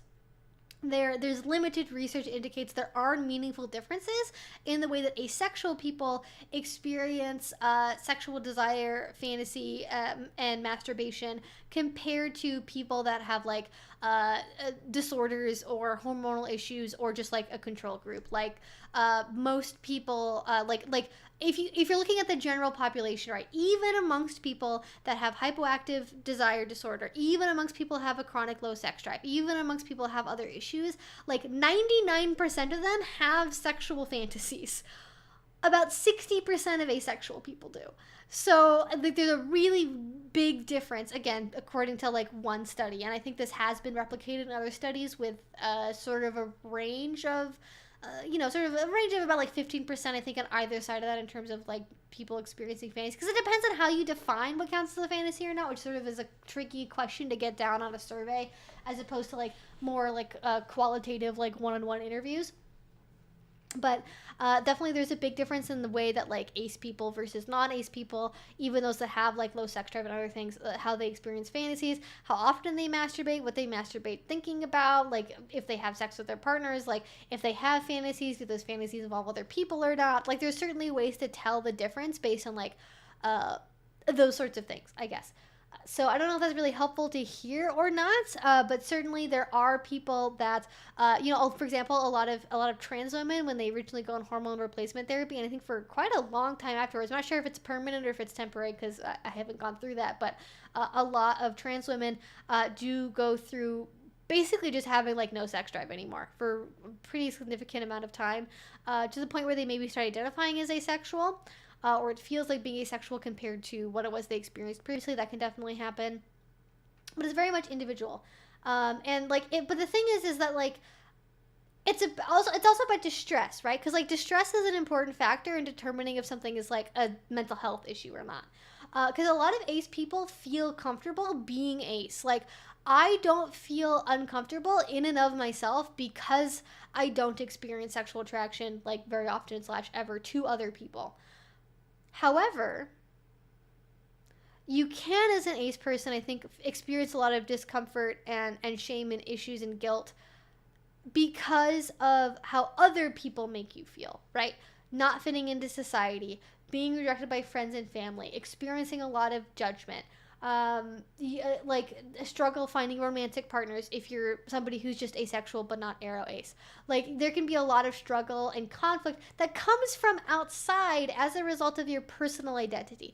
It's not that you have personal distress about it, and not that you're like, wow, I wish it could be something different, this is horrible and awful, I'm trapped in this, but that like my identity makes it harder for me to exist in this world that is so sex focused, and that's the part that makes me uncomfortable, even though by myself I'm comfortable being asexual.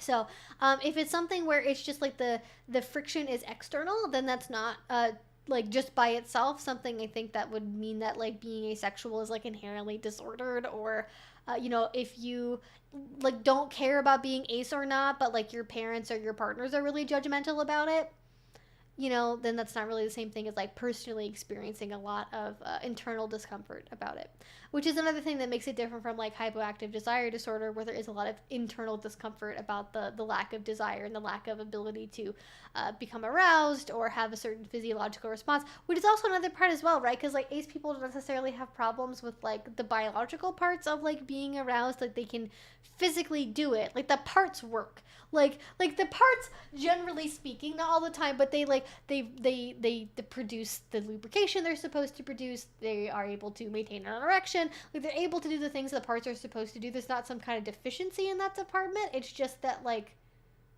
it's not really supposed to like do anything. Like it's not really directed in any way. Does that make sense? But it's a really complicated question, and I really really hope that in the next coming years and decades we do get to have more research about this, because there is some limited research, but there needs to be more extensive questions. There needs to be larger studies done on this, because I do think it is really important to explore that difference, to avoid asexuality being medicalized as a disorder.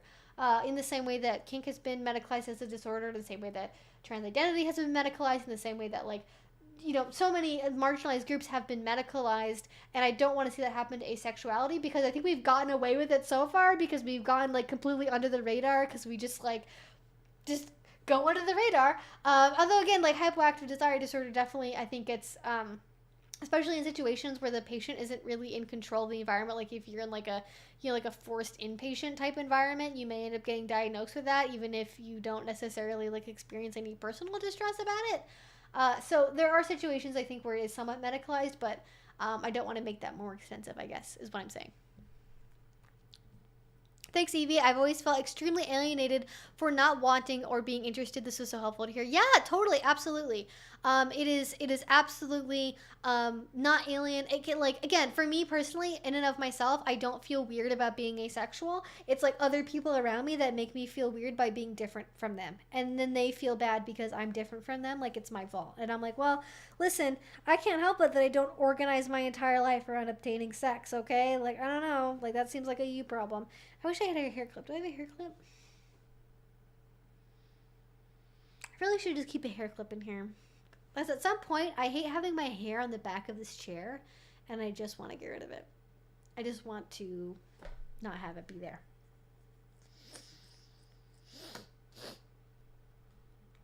But most of the research being done is being done, I think, out of UBC, so the University of British Columbia.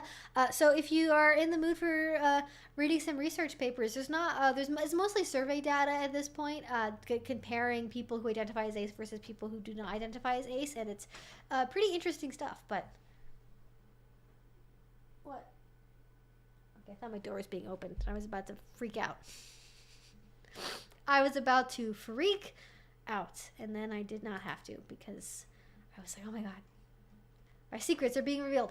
Okay, where the fuck was I? Oh, choking. So is there a safe way to get choked? I can't find any. So I'm the only reason I'm answering this is so I could direct everyone to my favorite website on the internet. Give me a second to pull this up. Trying to find the exact thing. All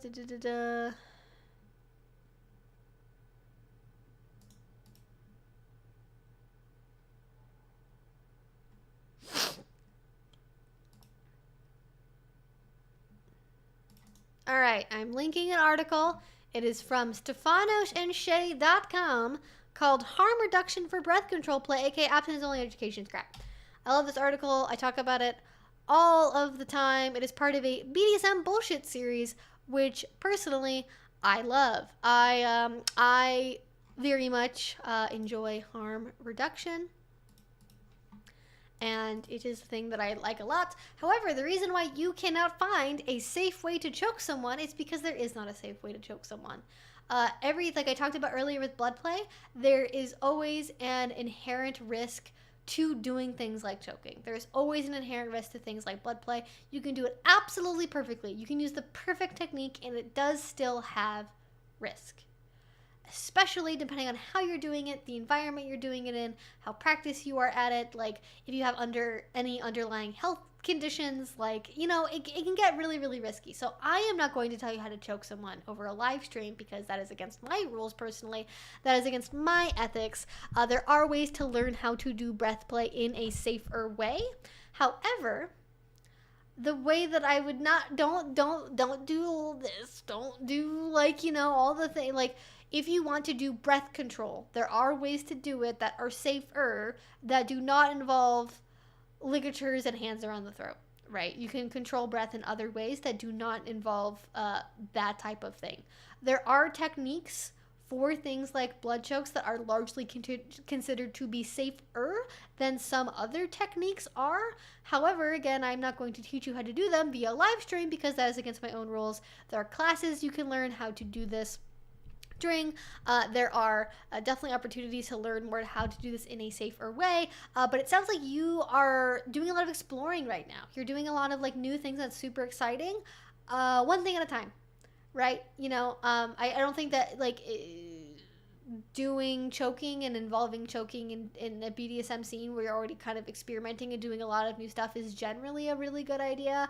Honestly, I kind of don't recommend choking to anyone ever because it's not even necessarily that it's like the problem isn't even necessarily always the breath control itself. It's like when something goes wrong while you're doing that. Like somebody unexpectedly faints and then like hits themselves on like the side of the bedside like nightstand or whatever. It's a sharp corner and they like cut their forehead open, right? You know, and then they don't know how to handle it, or they don't know what to do when somebody faints, or somebody faints and then they end up like twisting an ankle or like breaking a leg as they fall.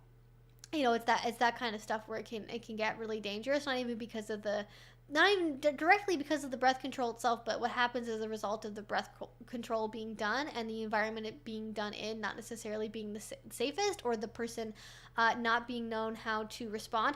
I did recently make a video called, I think it's something like there's a choking epidemic, or like we need to talk about choking. I would really recommend you watch that because a lot of people have a lot of very dangerous, bad misconceptions about the relative safety of choking because it's ubiquitous in pornography. It's joked about a lot in pop culture. It is a dangerous thing that does need to be taken seriously, and just because you see it in porn or a lot of people are talking about it on Twitter, there's lots of hot pictures on Tumblr or FetLife involving choking, does not actually mean that it's safe or can be done even in a safe way, you know.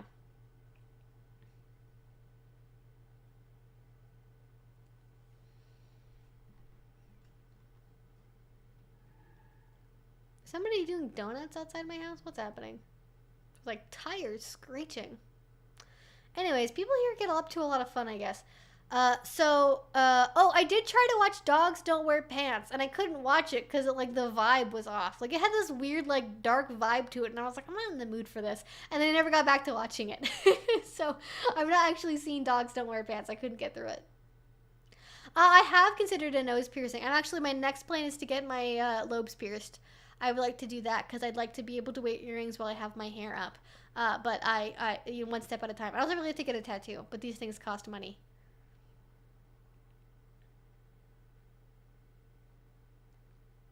Yeah, we have a pretty nice little community here. I'm glad you can make it. I'm glad you're enjoying yourself.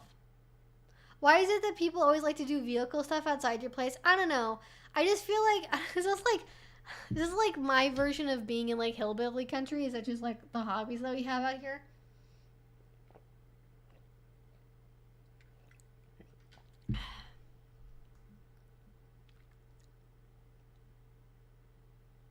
Yeah, exactly. Good point, Lyra. Oh, hey, we're in hell. Sorry, I didn't see ya. Glad you're hanging out. Yeah, exactly. Just like have him take his time. Like, don't pressure anyone to do anything they're not ready for, and like be honest about what you want, but you can be kind about it at the same time. Question: I joined Fat. You told me it wasn't a dating site. I'm ace, monogamous, autistic. Can you give me an approaching guide for friendships? What do other kinky people who don't want to screw each other even talk about? DIY projects, kinky hobbies that overlap with other stuff like LARPing, board games, video games, nerd culture stuff, sci-fi, fantasy novels, lots of stuff. Definitely, if you're looking at like munches, for example, or like shared interest hobby groups, you can definitely meet other people. I don't know if you're submissive or dominant, but you can meet people who are on the same side as the slash as you, and those tend to be more friendship relationships.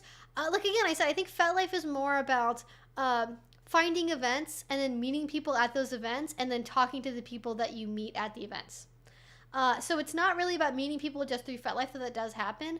But generally, people like, they leave nice comments on each other's photos, and they plan events together on FetLife and things like that. Like, it doesn't tend to be a lot of really involved like back and forth interaction, at least that I've seen in recent years.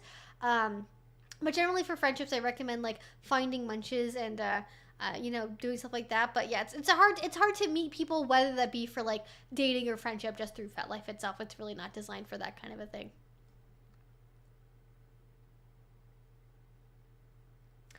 Saw a trailer for a new series on Netflix called How to Build a Sex Room. Oh my god, not again, Netflix. They're like, listen, we can't make 50 Shades of Grey happen. Although they did, I think they actually had a really like a good amount of success with Love Unleashes, so I'm hoping we'll see more of that. How to Build a Sex Room. Oh my god. Oh my god, it's real. How to Build a Sex Room review, changing rooms for kinky people. Oh my god, it has 4.3 out of 10 stars on IMDb. Wait, is this out yet? Okay, I see the season 1 trailer. Oh my god. Oh my god, it's real. It's a real thing. Oh no, now I'm gonna have another TV show I have to review. Oh no. Oh, Netflix, you never give up on trying to make BDSM happen, and I love that about you, but what the fuck is happening here? So what is this like cribs for BDSM? Like, is this like... I think this is cribs for BDSM. Oh my god. Wow. I might have to watch this. I don't know. Okay, guys, do we want to watch this on stream together? Do we want to do, okay, do we want to do a Miyazaki watch party? Maybe I'll put this as a poll on Patreon after the stream's over. Do you guys want to do a stream watch party for How to Build a Sex Room or a Miyazaki movie? Because if we do this one with Netflix, it's going to be like, we're going to be watching that for a while, because it's like, it's 8 episodes and they're all 45 minutes long.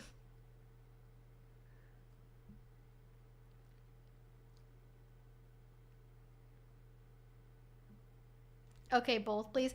Oh, I don't know if I get, like, I find streaming shows to be really hard. I don't know how other people do it. I always do this thing where I, like it's an 18-minute long YouTube video, and then I have, like, 45 minutes of comments on it. I can't.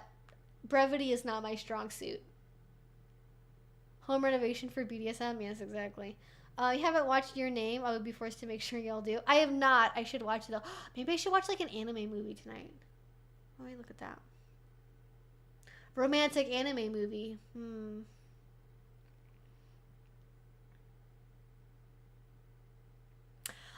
So I'm not a trans person, but I can tell you based on what I've observed from people I know that are trans, that the BDSM community can be a safe place for people to come out, compared to like work and family. I know a lot of people that start the transition by first coming out to their kinky friends in like kinky community spaces, and that's where they first kind of get used to wearing their preferred clothing, wearing their preferred color of clothing, wearing makeup, or practicing altering their voice or going by a new name or pronouns. It's not perfect, I would say. You got to be aware that there's a lot of people who confuse transgender, like actually being transgender, cross-dressing, sissification, and like sissy maids, and like there's a bunch of stuff that gets kind of conflated, where if you're in certain spaces, it may not be the best to come out in, and cause confusion like early on in your transition, and people maybe would not take it seriously. But I think by and large, in at least the spaces that I'm in, which people are very accepting and very open, and like we already use scene names. We already use a lot of stuff that, is not common in everyday life. And so if somebody would come up to me and say, like, hey, now my name is Bootsy and I use Z-Zare pronouns, I'd be like, awesome. How do you spell Z-Zare? like, let me know how to spell it, so when I send you a text later, I don't misspell it, it's sort of like water off a duck's back. At least, like, in my opinion, I really couldn't care less what pronouns people want to use or what name they want to go by. And I think that's a lot more of the behavior in BDSM. That's not perfect. I like, there's definitely spaces where I know people that are trans are not treated well. I think that tends to happen more within like the gay men's community. Like there's certain like gay, not even gay men's, but I just say gay. Like I know a lot of lesbian spaces can be this way as well. That they're much fewer in number.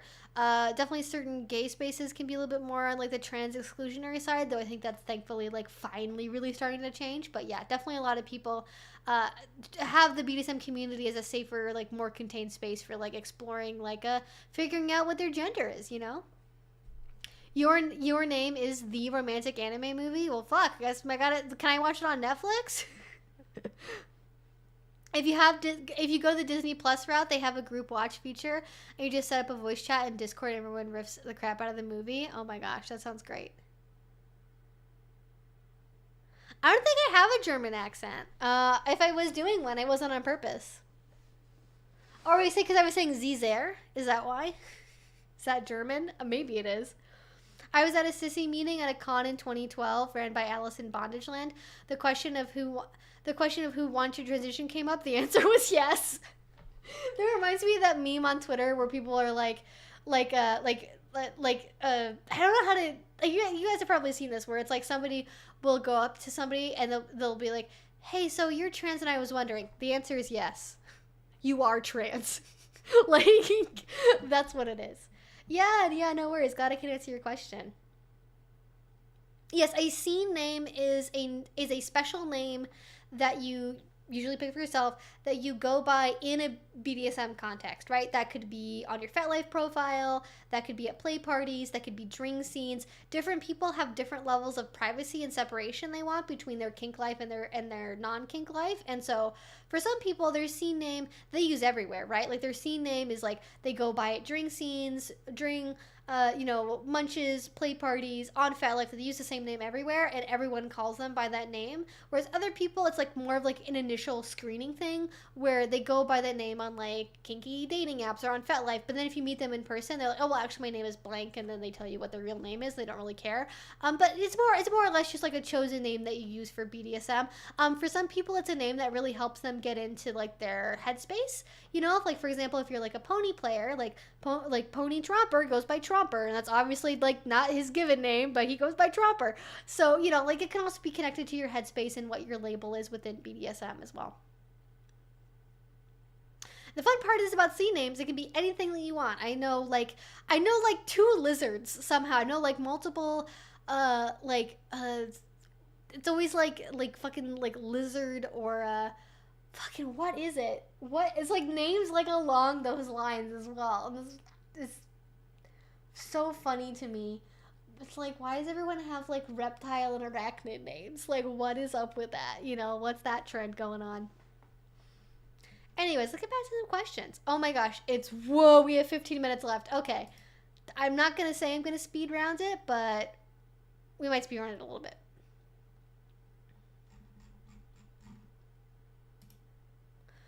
Apparently, YouTube doesn't like it when people say sex room. So it's like blocking every comment that said sex room in it. Oh, sorry about that. Canada only has like 2 telecom companies, and one of them is completely down, so no debit. LOL. The place is very dumb.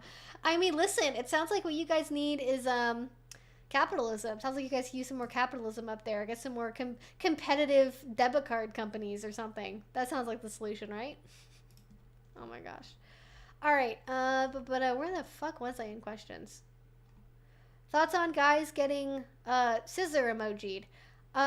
Well, I feel like scissoring is primarily a lesbian activity.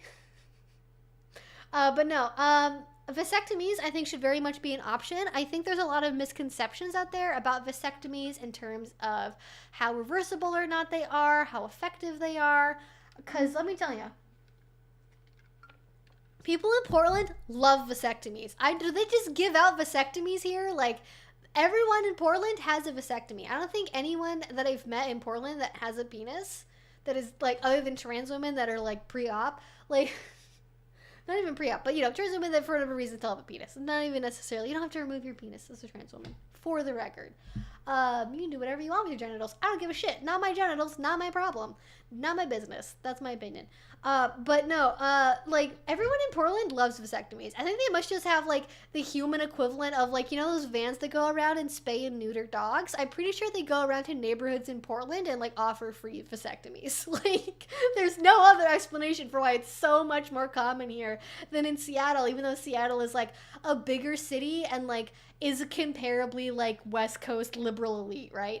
So I just think that's really funny. But I think there's a lot of misconceptions around it. I think it's not talked about enough in, like, an accurate way. Like, a lot of people think it's always, like, 100% reversible. A lot of people have misconceptions about what it actually is. And there's certainly a lot of stigma around it. I think there's a lot of, like, a lot of people are, like, reluctant to get it done, I think, because it's, like, can be sort of, like a sense of, like, loss of masculinity, in the same way that a lot of people don't want to use birth control that would completely get rid of their periods because they consider it to be, like, a loss of femininity to not have a period. Very interesting stuff. Very interesting stuff. When did I apply my nail polish? When was this?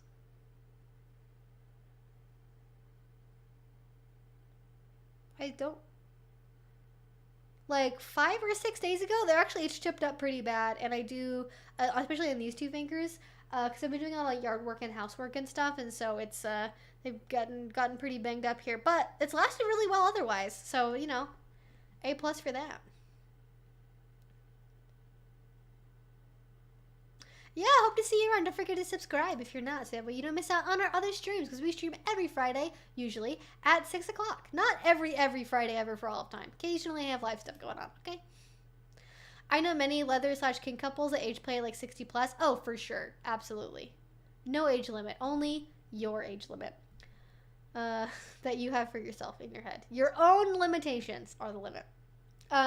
Do you have more information on middles? There is such on littles and not on middles. I do have one video about middles that I mentioned earlier. However, I am planning on doing another one again soon. I don't have any other recommendations, unfortunately, that I could give to you just from the top of my head, I'm sad to say. Will there be any vids/more vids on solo play coming out in the future? I do already have one that's kind of fairly recent, so probably not. But if I do make one, it'll happen. I'm just not sure what I would talk about that I haven't already covered already.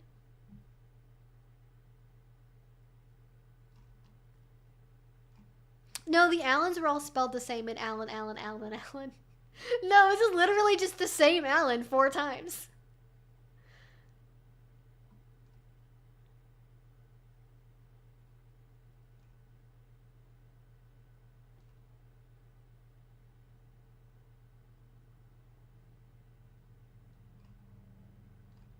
Oh, sorry. I think Nightbot was catching people that were putting in too many emojis.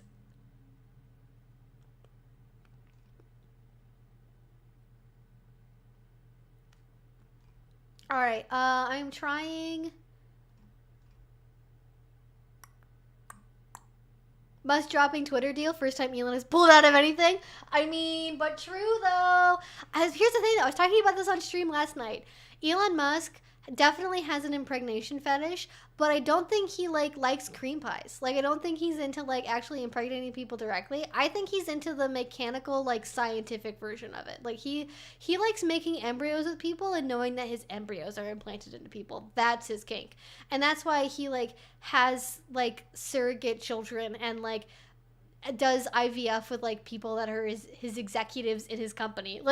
Ridiculous stuff, but it's only explained by a fetish, I feel like. No hate to any with fetishes or related fetishes to that, obviously.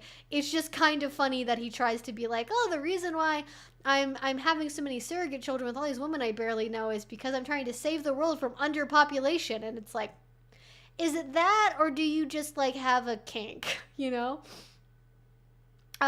Have you ever had a BDSM contract? If so, what was that like? I have. It has been a while. Hard to maintain is the answer. If you want to have a BDSM contract, you both really have to be there and be present for it. You have to both really want to maintain that, and you have to build it in a way that's sustainable. I think something that I learned pretty early on is some people can do this. Not it's not never say never. But a lot of people want contracts or think contracts have to be this really solid stable thing where it's like, we promise this and then now and forever this is what it is and it can't change and it has to be this thing. I think we should learn from the mistakes of our forefathers and not do the same thing as we did with the Constitution and have it be like a solid relic of a document. I think we have to have something that is flexible and breathable and can move with the ways that your relationship moves, with the way that circumstances change, right? Like if you sign a contract and you sign it when you're like 20, you're getting an undergraduate degree, you have no work experience, no kids and no debt, like the way that that contract operates and how much it matches your life and how good it is for you is going to be very different if you're trying to use that same contract when you're 30s, you're trying to get ahead in your career, you have a master's degree and you have a lot of school debt and like you have a really intense romantic relationship with your partner. Like you have to have something that can be flexible and can change and like can be revisited. And I think if you can build in ways to do that, it makes it a lot more sustainable. But you both have to want to have the contract work as the submissive or as whatever label of S-type you use, and you have to be willing to enforce it as the dominant partner. And I think if either one of those ends fail, it's very difficult. And I don't think that all DS relationships need to have a contract. It's not going to work for everybody's style of DS. It's not going to work with their brains. And so you shouldn't like try to make something work. You just shouldn't try to make something work that's not meant for you, right? Like just because you can have like a play contract, right, where it's like you only have a contract that's relevant for like scenes that you do together, but not for your whole life, and have a way to have like that idea of a contract in your relationship where it's not like interfering with like how healthy your relationship can actually be. I think it'd be really helpful. It just totally depends. Is the short answer. I did just burn the Constitution. Listen, constitutional law roast is currently happening. Don't let femboys hear about flexible and breathable. I mean, god damn it. You know what? You're right. I should be more careful with the subjects I choose to talk about back to back. That might come back to bite me in the butt. I just love the fact that a TikTok has made it so we can talk about femboys and their breeding fetishes. Like, what a time to be alive. Oh my god. But yeah, I think there were time periods, to get back more to the actual question. There are definitely time periods where I really enjoyed the contract. I like having a relationship where there is a contract. I like having a contract that is detailed but flexible. That's my ideal contract. And that's what I talk about when I teach classes about how to like make contracts and build DS relationships, is you have to have clear mutual expectations. I think there can be this temptation to build relationships where it's like the submissive must do this and the submissive must do that and blah, blah, blah, blah, blah. And it's just basically is like a list of things the submissive or the slave must do. And there's nothing in there whatsoever about what the dom or the top or the master or whatever is supposed to do. And I feel like for me, that's a mistake. I think for other people that works great and that's great for them. But for me, I think it's important to have reminders in there about like what role the dom is playing in the relationship. What are their obligations to you and to the relationship? What role do they fulfill in terms of like boundary reinforcements or self-improvements or punishments, stuff like that. Like I like knowing, okay, if like here's like the table of possible punishments, right? Like I want to know, if I break a rule, here's what's going to happen. I don't like surprises when it comes to punishments. I would rather actually they just not be there at all, honestly. Like verbal stuff is a verbal reminder of your disappointment is sufficient enough generally. So I like having very clear sets of mutual expectations, rules, structure, punishments if they exist, and like what are the guiding principles and values of the relationship. That's what I really like to have in that. And I've done that, but then like also partners I've been with, like they want something that's basically like a list of rules of like 1 through 10. This is what your rules are, and that's basically all that it is. And that's not really my favorite. So it's so many different ways to do contracts, so many different ways. But I think they can be slightly overrated.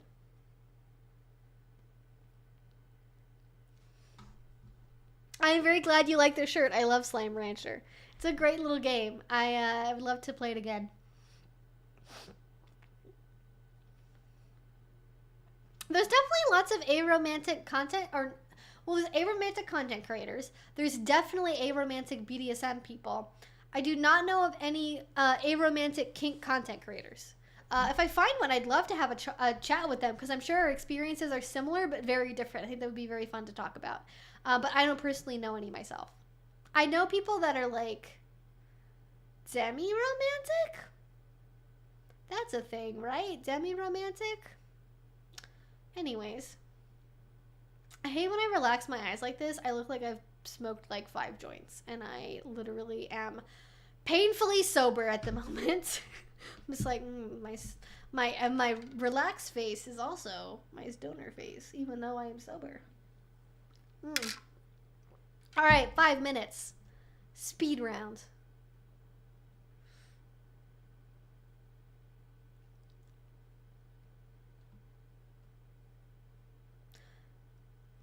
Wow, great thing I'm immunocompromised. Sounds like a fun new variant. Oh, it absolutely is. It's going to be a blast. We're going to have such a great time with BA5. It's going to be awesome. Any videos upcoming on self-play and asking in a dirty way? No, I don't have anything planned for self-play, but if people have specific questions, I haven't answered about that before. I'm totally open to revisiting it. I just need to know what it is people want to know about self-play or solo play that I haven't covered before.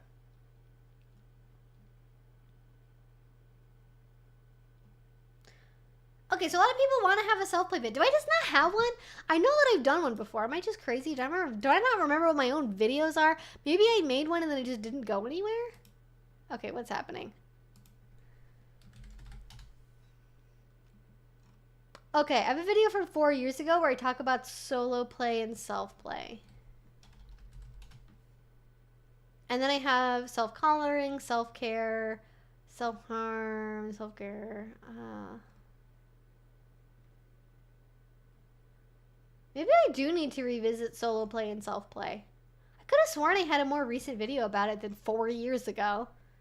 Alright, I'm investigating this. Sorry, I'll add whatever time this takes onto the stream. I'm not gonna... let's see, self-play.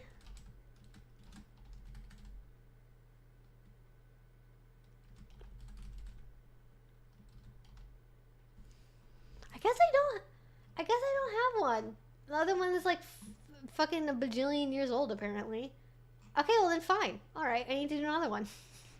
I will do another video on solo play and self-play then. I didn't realize it was that old. Maybe I made one and I just scrapped it.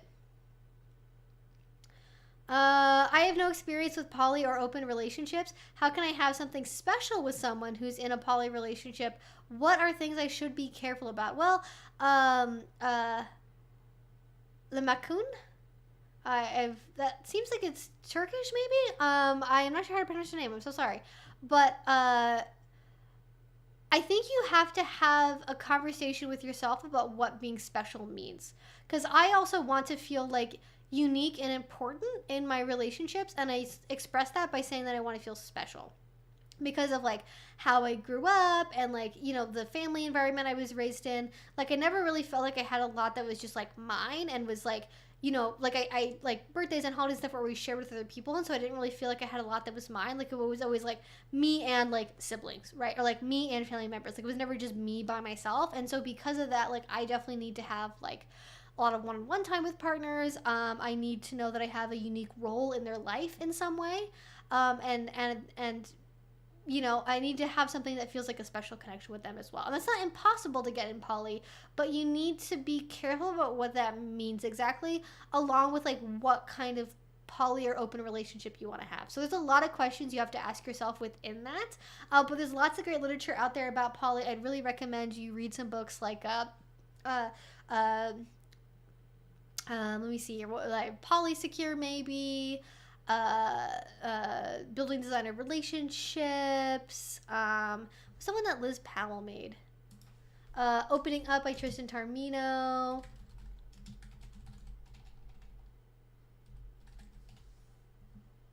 Building Open Relationships.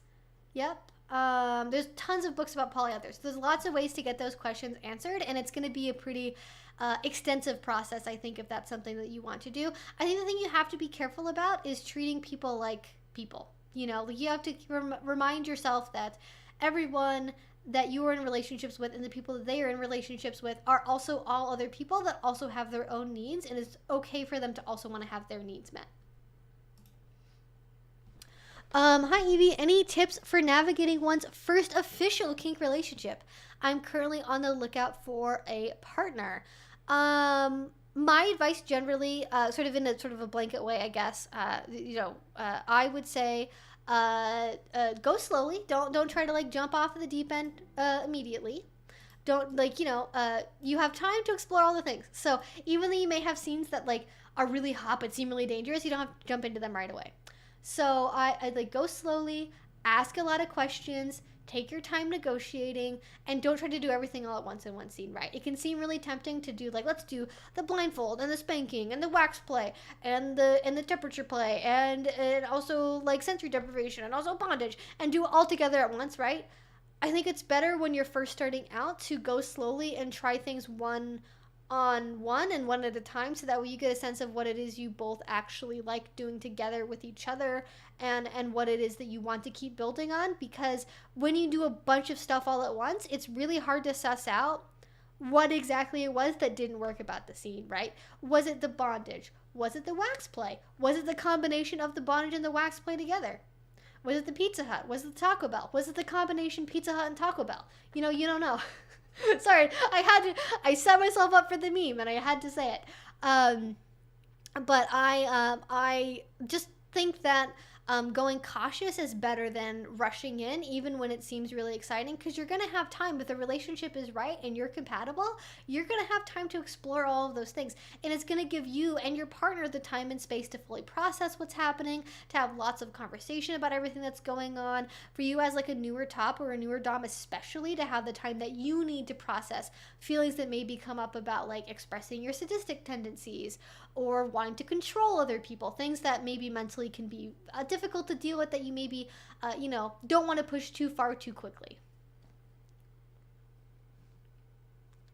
Hey Evie, just wanted to say I appreciate your content. My partner and I found your channel recently, and it's been very educational. You are so welcome. I'm so glad that you said something, and I'm glad that you're both here and you're learning stuff. That's great. Thanks a lot for the answer, Evie. Yeah, of course, definitely. All right. So I'm going to answer one more question, and then we're going to wrap it up for tonight, guys, because I'm hungry, thirsty, tired, all of the above. Don't know. All right. One more question here. As someone who's extremely new to the community, I'm extremely drawn to impact play, but I'm not sure where to start looking for an experienced and trustworthy dom. What tips can you give? I really recommend, I've talked about this a bunch of the stream so far, but if you can get involved locally, if that's in your risk profile and it feels safe to you, you can go to local events, go to munches, you can go to play parties, classes, educational events. That also includes virtual events for classes and for munches.